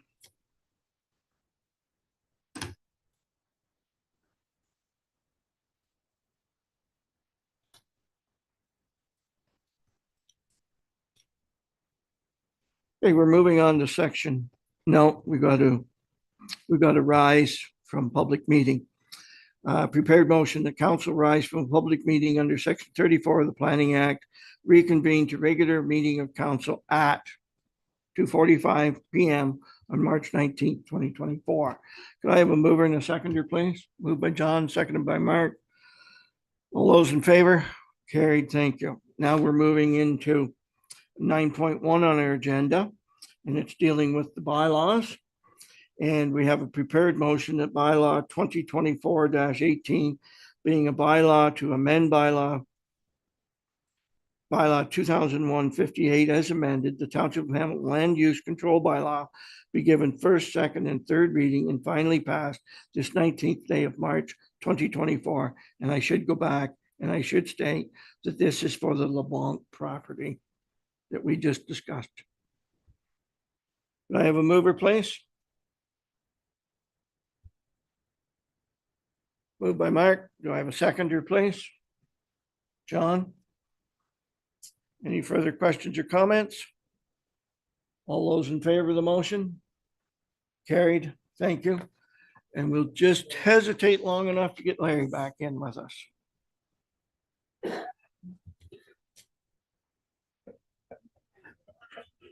Now we'll hesitate to get Mark back in with us. Okay, 9.2 on our agenda, zoning bylaw amendment 01-24 for Cunningham. Prepared motion that bylaw 2024-17 being a bylaw to amend bylaw 2001-58 as amended. The Township of Hamilton Land Use Control Bylaw be given a first, second, and third reading and finally passed this 19th day of March 2024. Do I have a mover, please, and a seconder? Moved by Bruce, seconded by John. Questions or comments? All those in favor? Carried. Thank you. 9.3, Special Plan Amendment number 13, Public Notice Provisions. Prepared motion that bylaw 2024-19 being a bylaw to amend bylaw 2001-58 as amended, the Township of Hamilton Land Use Control Bylaw be given a first, second, and third reading and finally passed this 19th day of March 2024. Mover, please. Larry, seconder. John, any questions or comments? All those in favor? Carried. Thank you. Item 10, council meeting minutes. And it's the prepared motion that the minutes of the February 20th, 2024 regular meeting be adopted. Do I have a mover, please? Bruce, seconder. Larry, questions, comments? All those in favor? Carried. Thank you. Give me the whole meeting minutes. 10.2 on our agenda. That the minutes of the March 12th, 2024 committee of the whole meeting be approved. Mover and a seconder. Moved by Mark, seconded by Bruce. All those in favor? Carried. Thank you. Item 11 is blank today. 12 is committee reports. Motion to receive committee reports, agenda items 12.2 to 12.4. Prepared motion that the agenda items 12.2 to 12.4 on the March 19th, 2024 regular council meeting agenda be received for information. Mover and a seconder, please. Bruce, seconder, Mark. All those in favor? Thank you. Item 13, Public Works and Infrastructure.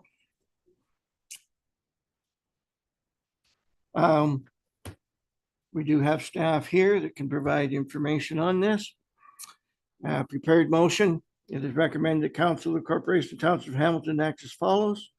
The council receives report WTR, being our water department, 2024-06, third service saddle failure replacement on County Road 45 for information. And the council approves the replacement of the failed service saddle, including restoration for the cost of $9,400 to be funded from Water Capital Reserve. And we will be doing a recorded vote on this. Could I turn this part over to you, Daphne? Do I have a mover and a seconder? Larry, Bruce? Now we'll have a recorded vote on this. Questions? Okay. I know this is a third saddle and for $9,400, do we have that much money in reserve to pay for this? Are we going into red over this? Deficit financing? Deficit financing. Yes, deficit financing. Through you, Mr. Mayor, yes, we do have the money in the reserve. Thank you. There isn't a fourth, is there?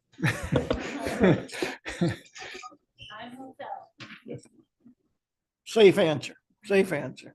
Any real questions here? Okay, recorded vote time. Councillor Butter. Councillor Davison. Yay. Councillor Lushin. Deputy Mayor Williamson. Yay. And Mayor Gibbs. Yay, Carried unanimously.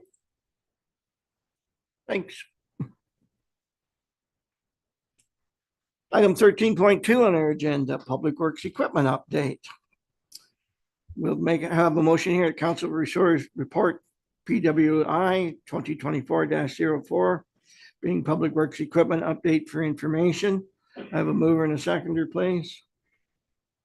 John, Larry, questions, comments? John? Ask Lucas, through you, Mayor Jib. Was this just wear and tear in the machine? That's why the damage was done, just wear and tear, normal? Correct for you, Mayor Jib, it just wear and tear that as we are brushing with gravel, wood, the steel does just wear out. So we have to just add more steel, re-weld it. So it just common wear and tear. So that doesn't, like what I'm getting at, the common wear and tear, after a while, you got to replace the head because it's going to be damaged so much. So, yeah, you can only weld it so many times, That's right? right. So I think the last one we budget, I think 3 or 4 years ago for this head. So just common maintenance. So we just got to keep on doing to make sure it doesn't wear out completely. Okay, thank you. Lucas, just for information, that head on the lever has been replaced once already, complete unit. Is that correct? Brand new. We budgeted in 2020, I want to say. That was our start point with the head on it. Thanks, Lucas. Any further questions?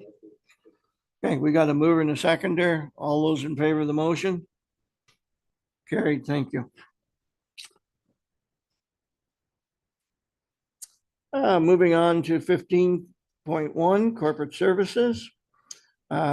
Report T 2024-01, consultant selection for the township's asset management plan. Prepared motion that Council of the Corporation of Hamilton receives report 2024-01, consultant selection for the township asset management plan, and the council approves the selection of Public Sector Digest to complete the township's asset management plan for $43,000 plus HST, and that a bylaw be approved to authorize the mayor and treasurer to sign and execute the contract with Public Sector Digest to complete the asset management plan for the township. Can I have a mover, please? Larry, seconder, Mark? Questions, comments? All those in favor? Carried, thank you. Item 15.2.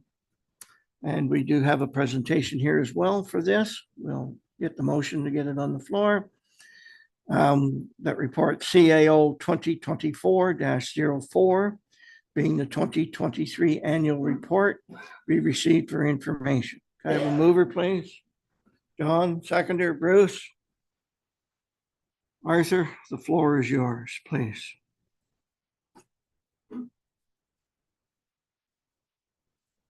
Thank you very much, Mayor Jib. Members of council, I just want to take a few moments to cover the annual report that we've prepared and try to summarize our activities in the last year. I think it's important to give a very quick overview, reflecting upon our challenges over the course of 2023 and making sure that we have a better understanding of what not only what was accomplished, but what we're going to be looking forward to as a result of the various pieces of work that occurred during 2023. So as you'll see from the material, this report encapsulates a variety of background information, but we start, of course, with our mission, our vision, and values.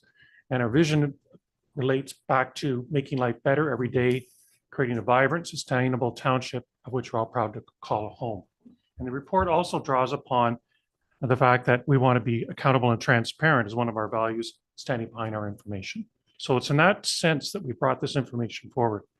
There are several slides that I've included with respect to the township's profile, the nature of our information composition of our population. And it also touches upon the main communities or the main hamlets in our community, and we've listed them here. Quite interesting, as I'm sure you're all well aware, but I want to highlight is that we rely upon the three industries of tourism, the three sectors of our industries, tourism, agriculture, and of course the small businesses as part of that tax base and as part of that community. So we also rely upon the expertise that you as council bring, being the ultimate authority and subject to provincial law, providing us the guidance, both exercising both your executive and legislative functions. And that's important as part of the annual report to identify that role. I've included a number of key numbers or facts that accomplishments that occurred during the year, and these are presented in a graphic format that reflects everything from building permits, fire calls, the impact of our library programs being offered, as well as parks and recreation, and maintenance on the roads that occurs out the course of the year. So just sort of key facts presented quickly. But it is all drawn upon back to our strategic plan. And the strategic plan, as you know, was approved by council in June of 2023. And this annual report brings this information together to reflect what was approved, but also how we can present it going forward. So the strategic priorities approved by council relate to the 5 of them are people. Basically, it's the people that we employ that make up an important part of delivering the quality services to our residents. It includes also our community. The township's committed to being strong community, encouraging social connections and our efforts to support that. The effective governance, the role that you as council play, but also staff in support of that, delivering effective governance, and administering it in an unbiased view. And of course, a 4th one is the environment, that we're committed to protecting, maintaining, and raising awareness of the natural environment. You saw people in our community that were quite interested in that issue presenting to you today. The 5th strategic priority relates to development, being committed to the economy and growing in a responsible capacity. So the remainder of the report touches upon what we identified as key sort of priorities. So we've listed them again, not by department or individual, but by the strategic priority. And the first one being the people. We spent a lot of time related to improving our customer service, working through our social media, website, and surveys, but also making sure that we implemented our organizational review, fire master plan, the parks master plan, and all the staffing actions related to that, so that we didn't have staffing gaps that occurred throughout the year, and that we deal with those so we can deliver upon these priorities. Another area relating to people is that we have those change with those individuals coming. We want to make sure we continue to do training. So we've listed a number of those accomplishments, and that relates to our water operators, all our staff at a staff day, as well as the ongoing online training required for fire. And in particular, the recruitment of 5 new firefighters for the department and the related training required for that as well. So leaving people behind and dealing with the priority related to community, we pursued a variety of activities, including economic development promotion, but also improvements to our facilities here. And we've made some stages on our improvements to our council chambers. You saw some of the improvements as far as some of the technology. I've evidenced earlier today, we need to continue to make some of those improvements. And that's part of the plan, is to deliver on the next phases of that during the course of the year. There'll be physical, but also more technological improvements to make our meetings as smooth as possible, and we're not caught up with glitches, and we can have both in person, but also remote meetings happening efficiently. This will be relevant for council meetings, but also in emergencies, and again, just making sure we're being leading in that area. In addition to those sort of priorities related to community, I want to emphasize some of the physical improvements as far as improvements at Baltimore Recreation Center, but also the fact that we've had a number of increases in the Bewdley Library branch visits. We've improved the programming related to that, and taken a number of steps as far as engaging the community as far as various activities. And this goes back to my comment earlier about the Parks Master Plan approval from council. It all relates to us delivering on some of the budgetary and priority plans that council had set. And this is how we're delivering it in the community. With respect to effective governance, we last year delivered and supported over 125 meetings of council or committees of council, and that required the support for presentations, discussions, and basically the variety of staffing actions that required, or staffing support that's required to deliver on that. I mentioned the strategic plan that was prepared through consultation, through surveys to the community, through discussions with staff and council, finally approved in June. And we've been delivering on that since then in the remainder of the year. There's a few other accomplishments under effective governance I want to mention. We received the Distinguished Budget Package Presentation Award for our 2023 budget, as well as we had council discuss the ORV pilot in 2022. We'll be doing further discussion on that shortly.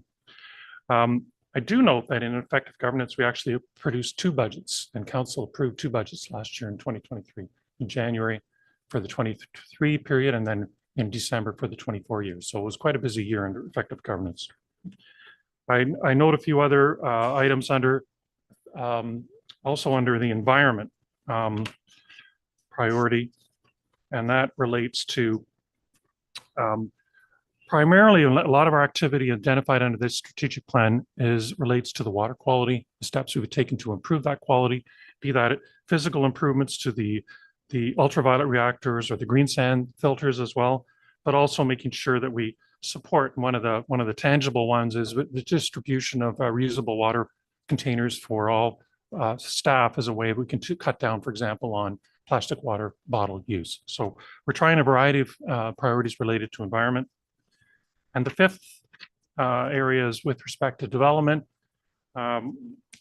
We've not only supporting development through ensuring their safety, whether it's through our tanker shuttle accreditation program, so our buildings we're providing them with that safety net, but also improvements, enhancements to our cloud permitting program has allowed us to process applications for building permits as quickly and as efficiently as possible. So I wanted to give you the highlight of the 5 areas, and in summary and conclusion, our annual report is presenting the year of our significant accomplishments that we've been able to provide and deliver upon over the last year. It shows our remarkable dedication and adaptability in the face of unprecedented circumstances, and it shows overall our collective commitment and strength to progress. I know there'll be challenges in the year ahead that we'll be delivering upon, and I know our staff are committed to reflect those changing needs in both society and the environment and otherwise. But we look forward to what holds ahead in the year of 2024.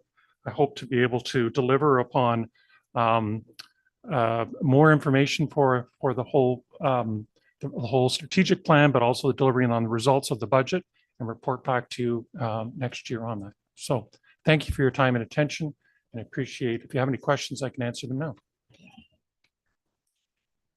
Thank you, Arthur. Questions? Mark? More of a comment than a question, Arthur. I noticed in the one part you mentioned that our township is made up of tourism, farming, and small business, but I'd just like to point out that we do have one of the largest employers within the whole county, within Hamilton Township. So I don't know where you would word that or how you'd want to wordsmith that within your report, but I think it's important to acknowledge that. Very much so. That's very, very good, very correct Other than observation. that, terrific report. Okay. Thank you. If I may comment on that, is if there are any further comments from members of council that they'd like to see any additional edits or updates before we publish this and post it to the net to our website, we could do that as well. So thank you for that feedback as well. Anything further? Bruce? John? Larry? Again, thanks, Great. Arthur. Thank you very much.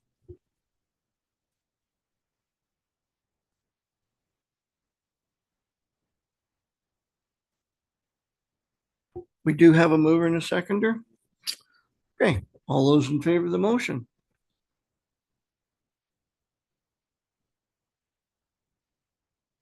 All those in favor of the motion? I didn't see anybody's hands go up, sorry. I was looking in the wrong direction somewhere, I guess. Sure. Mark, who is that employer? Zappic is the largest employer in the county. Oh, I didn't realize it was that big. Oh, well, there you know, we're learning something new every day. Thank you. we certainly recognize it as the largest in Hamilton Township without a doubt. Okay, where are we? 15.3. CAO report 2024-02.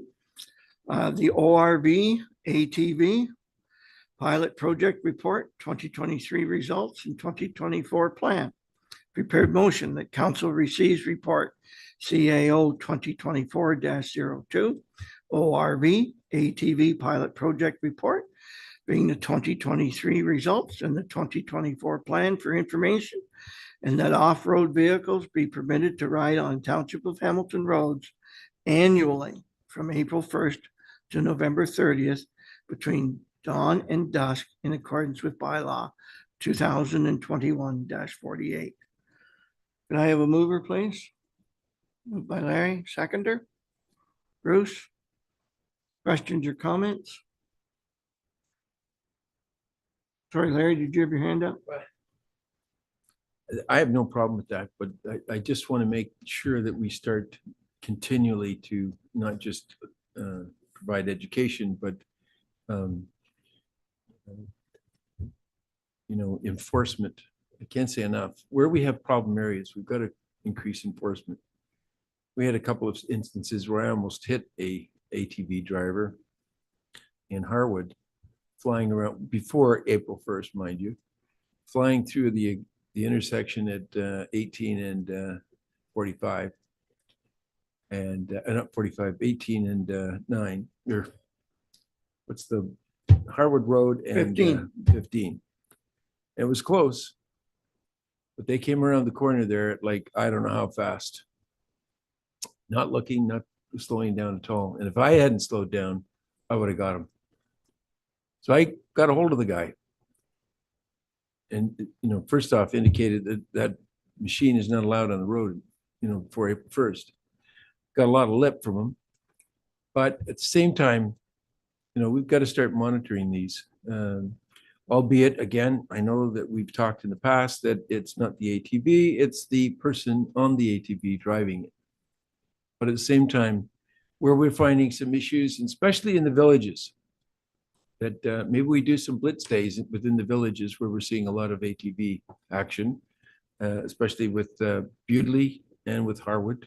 I don't know about the other areas, they don't seem to have as many problems. But to do a blitz and sort of educate people there, pass out those cards, maybe counselors should have a couple of cards in their car all the time. And if they see somebody, not even if they were doing anything, but just pass the card to them just to remind them that this isn't, it's not a right or a privilege.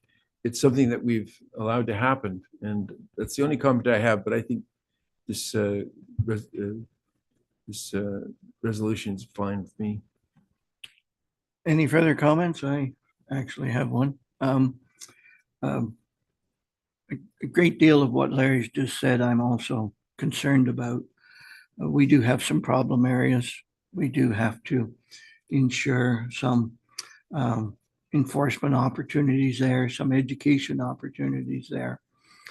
It's the age-old thing. It's not the use of the ATV, but the misuse of the ATV that causes problems.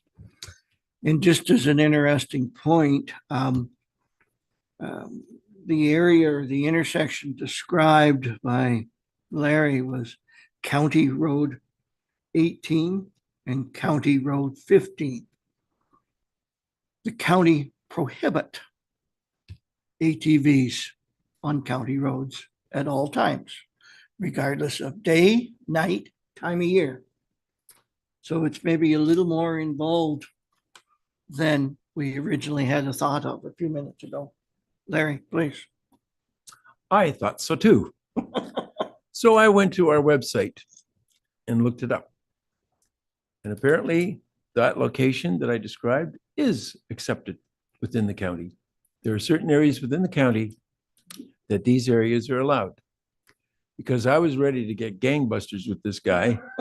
But before I opened my mouth, I just wanted to make sure I wasn't going to stick my foot in it. But it does allow it on those roads in sections up to Lakeshore and that area. So I understand that originally they weren't allowed, but now for some reason, unbeknownst to me, it is allowed. That information is potentially correct. I personally don't know of it. My point simply is that the areas leading to that intersection are excluded from that opportunity. And I suggest that the ATV user that was handling themselves in that position probably didn't come overland to get to that opportunity area. However, interestingly enough, could I ask staff to sort of clarify that through a future roads committee meeting? And certainly doesn't have to be the next one, but just share that information to committee so that it can go back to council members so we all have good and accurate information. Arthur, do you want to say something? If I may, Mayor Jib, yes. We will bring that information back to council so that it's very clear where those areas are. As an umbrella statement or as a covering statement, you're quite right. They're not allowed on county roads, and counties should be responsible for enforcing their bylaw. But we did ask the county specifically for exemption in very isolated spots within the township to effectively allow the network, so that if an individual who's on ORV was traveling from our road to another section on our roads and they had to cross the county road, that was permitted in those specific geographic locations. And I will bring that information back to council for an update. If I may make one second remark, Mayor Jib, and that is with respect to Deputy Mayor Williamson's, not Deputy Mayor Williams, Deputy Mayor Williamson's benefit or comment, and that is that yes, the enforcement and are working through the Police Services Board. We accomplished, as noted in the report, a certain number of hours of engagement, both from an education and enforcement point of view, but that's something that should not end and will not end there. We'll continue to work with through our Protective Services Committee as well as our Police Services Board in the future. I look forward to that county crossing component. And I have a mental picture that it doesn't work in the area that's been described here earlier. Anyway, thank you all. All those in favor of the motion? Carried, thank you. 15.4 on our agenda. It's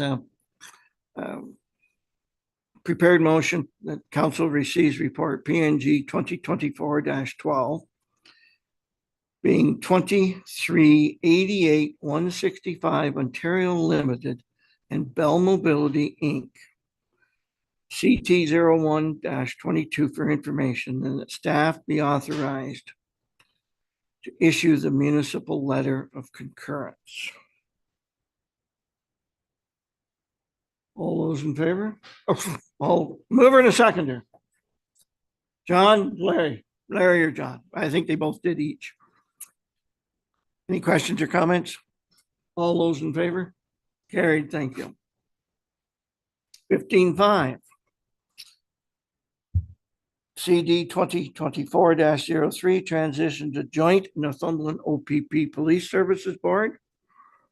Prepared motion, the council receives report CD 2024-03 transition to joint Northumberland OPP Police Service Board for information that the Township of Hamilton Police Service Board is hereby dissolved effective April 1st, 2024, and that Lou Rinaldi and Eric Cowell be hereby appointed to the newly established joint Northumberland OPP Police Service Board for the term of council ending in 2026 or until successors are appointed, and that Councillor John Davison be appointed as the representative member to the joint Northumberland OPP Police Service Board for the Township of Hamilton for the term of council ending in 2026, and further that the 2024 unused budgeted funds for the Police Service Board be allocated towards the township share of the Northumberland OPP Detachment Board, once formed. Mover and a seconder, moved by Larry, seconded by Mark. Any questions or comments? John, can you answer that question for us? He's from Trent Hills, Mark. He's our community representative from the so-called east. And Lou Rinaldi's are in Brighton, so it's our representatives, but we don't know our provincial appointees as of yet. We'll find out after April 1st. Well, once we receive our training, we'll be able to form the board. So we have until April 1st to get the training. There's no timelines there. Anyway, any further questions? Okay, it's been moved and seconded. All those in favor of the motion? Carried. Thank you. Emergency services, our solar eclipse. Prepared motion that council receives report PS 2024-02 for information. Any mover, seconder? Moved by Larry, seconded by Bruce. Mike's coming to the podium to answer questions. Do we have any?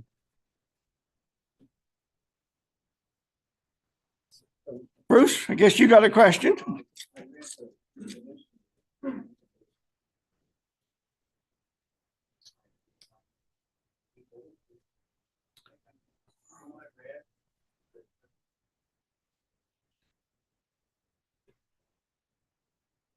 Yeah, so at this time, to our peers in the region, to our area, there was one request from an independent business that come up to the last minute at a last meeting. We meet again next week.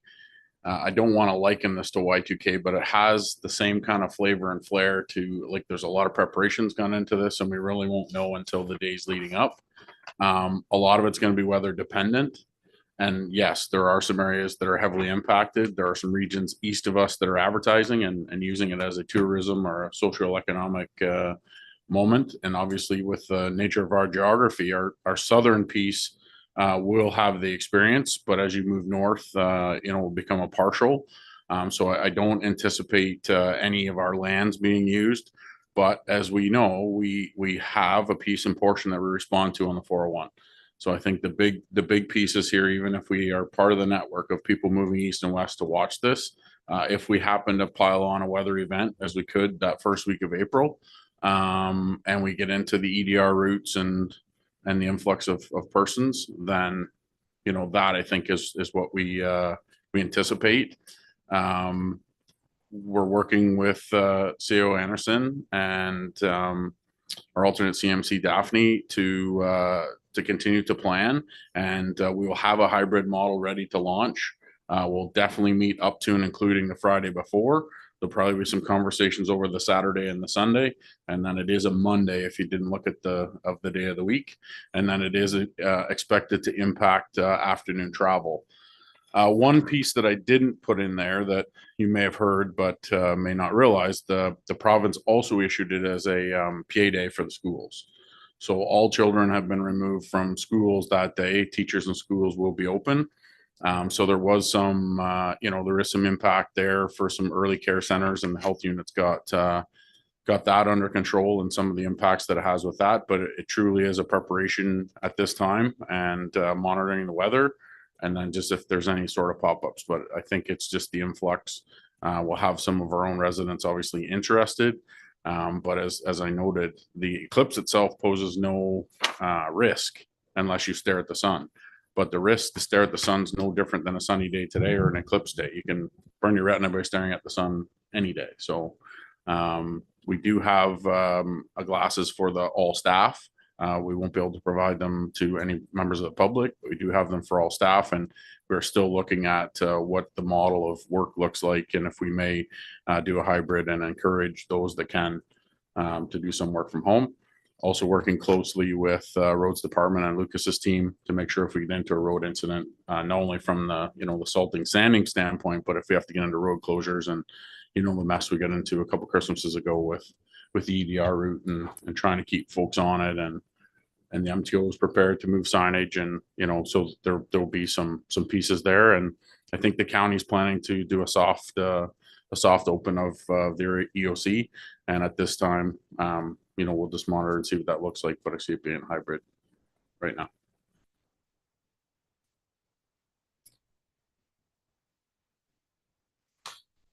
Thanks, Mike. Any further questions? Conversation around our kitchen table is that a 24-hour rain event will eliminate a lot of issues locally. And you wait and see. With all of this height, the potential of that is very real. Okay, it's been moved and seconded. All those in favor of the motion? Carried, thank you. Communication 17 on our agenda. Prepared motion that the agenda items of 17.2 to 17.10 of the March 19th, 2024 regular council meeting agenda be received. Could I have a mover and a seconder, please? Moved by Larry, seconded by John.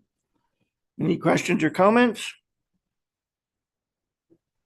Mark, please. I'd like to see us pull out the resolution by Godrich dealing with enrollment and agro conferences. I'd like to see them combined again. So I don't know, do we need a separate motion for that, Daphne? Is that what you're?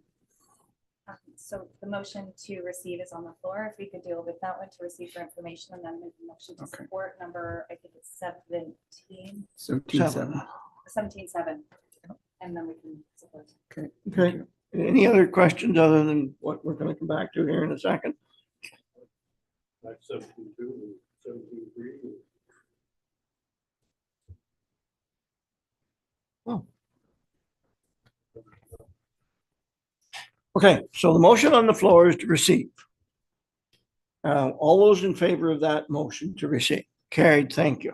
Okay, can we go here in chronological order? We want, John, I think I heard you say 17.2 to start off with. Well, actually, that's, yeah, okay, 17.2. John, please, if you wish. It goes to say what the definition of employer. Apparently, in a couple of county resolutions, Larder Lake. Flushing Township. Fuslinch. What they do is they get contractors in, and under the act basically says that the municipality is responsible. The Occupational Health and Safety Act, your actual person is an employee, so therefore if injury or death occurs, the municipality is self-responsible. They're saying we should strike that word out there, employer, because the fact that you're not here actually get the contract. That's the point. Occupational Health and Safety Act, so no, they're employees, you're responsible. So Don, would you like to make a specific motion on 17.2 unless there's, feel free. We support the resolution from the county, Larder Lake. From the township and et cetera. Okay. It's been moved to support. Do we have a seconder to the motion? Mark? Any further discussion? All those in favor? Carried, thank you. John, did you say 17.3 as well? Please go. And maybe I can get some clarification from the fire chief on this. But the replacement of fire trucks is due to an insurance requirement of the fire writer survey, I guess they call it. Requesting that creation, they want to have a creation of a new community fire protection and prevention insurance system that does not put all municipalities with the same umbrella, but distinct categories for rural and urban municipalities. Apparently, we're all under the same umbrella as the large cities of Toronto and London, and whatever the larger centers are, Ottawa. Therefore, they have to replace with fire trucks because they're so well used. Our fire trucks are not in the smaller municipalities, the rural ones. So therefore, we're looking for an extension of time period for replacement. Clarification. Please, Mike. So under FUS, it's specific to the frontline pumpers and it is a 20-year replacement, and that's how our capital plan currently reflects that. So the request in front, and I will liken this to NFPA standard, whether you talk certification, equipment, bunker gear, helmets, it is. You're totally right. It's one brush. It's one size fits all. We could probably sit and debate that, a couple different ways for all of those subjects, but the ask in front of you here is to look to extend that I guess my only other piece to that would be, if we ever go down that route, or if this has some tangible pieces to it, I would hope that there's at least a testing component that ensures that the trucks meet the minimum standards to do that. So we do an annual pump test on our trucks, and including, year 2 up to year 20, to ensure that they have the capabilities. And I think what they're looking for here is if that truck, as you indicate, is still in good condition or still functional at year 21, 22, 23, 24, 25, what's wrong with, leaving them in service. So I appreciate that these being now 1 point whatever million you want to put behind that, they are large purchases. And so this is an ability here for there still to be a FUS rating or protection rating. And as you understand, FUS is the backbone of that rating. And if you don't continue that 20-year complement, then they basically pull your rating, and then it impacts the insurance coverage for the residents of your municipality. So I'm very much in favor of supporting the discussion, but I also understand why we had some of those pieces and parts in place. And I don't want this to turn around and then be a debate at our council or others' councils of why we don't have them in 30 and 40 and 50 years. So I think there's an ability here to find a sweet spot. I just don't know the other side of this, what conditions will come of that. So John, is that? So just supporting Prince Edward County, the village of Merrickville, Alfred. Okay, any other questions from council on this? I think 17.5 is just another support of the same. Okay, John, are you making a motion here? Yes. Implementation of a review for fire apparatus to the insurance system. We support Prince Edward County.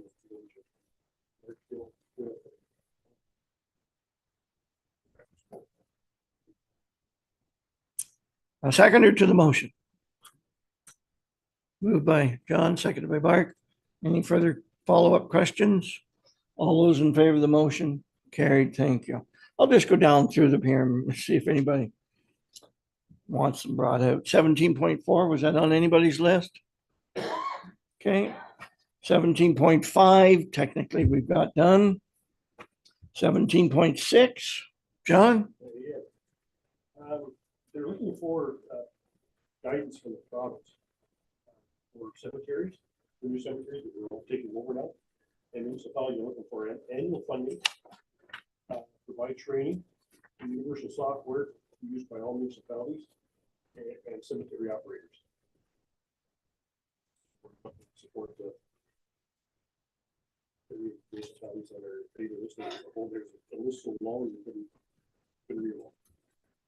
But they're all, every province, every municipality, the province is being on board with this. John, you got a motion? Yes, I think that. Okay, do we have a seconder of support? Bruce? Any follow-up questions or comments? Okay, all those in favor of the motion? Carried, thank you. 17.7, I think, Mark, this is one you brought to our attention, so.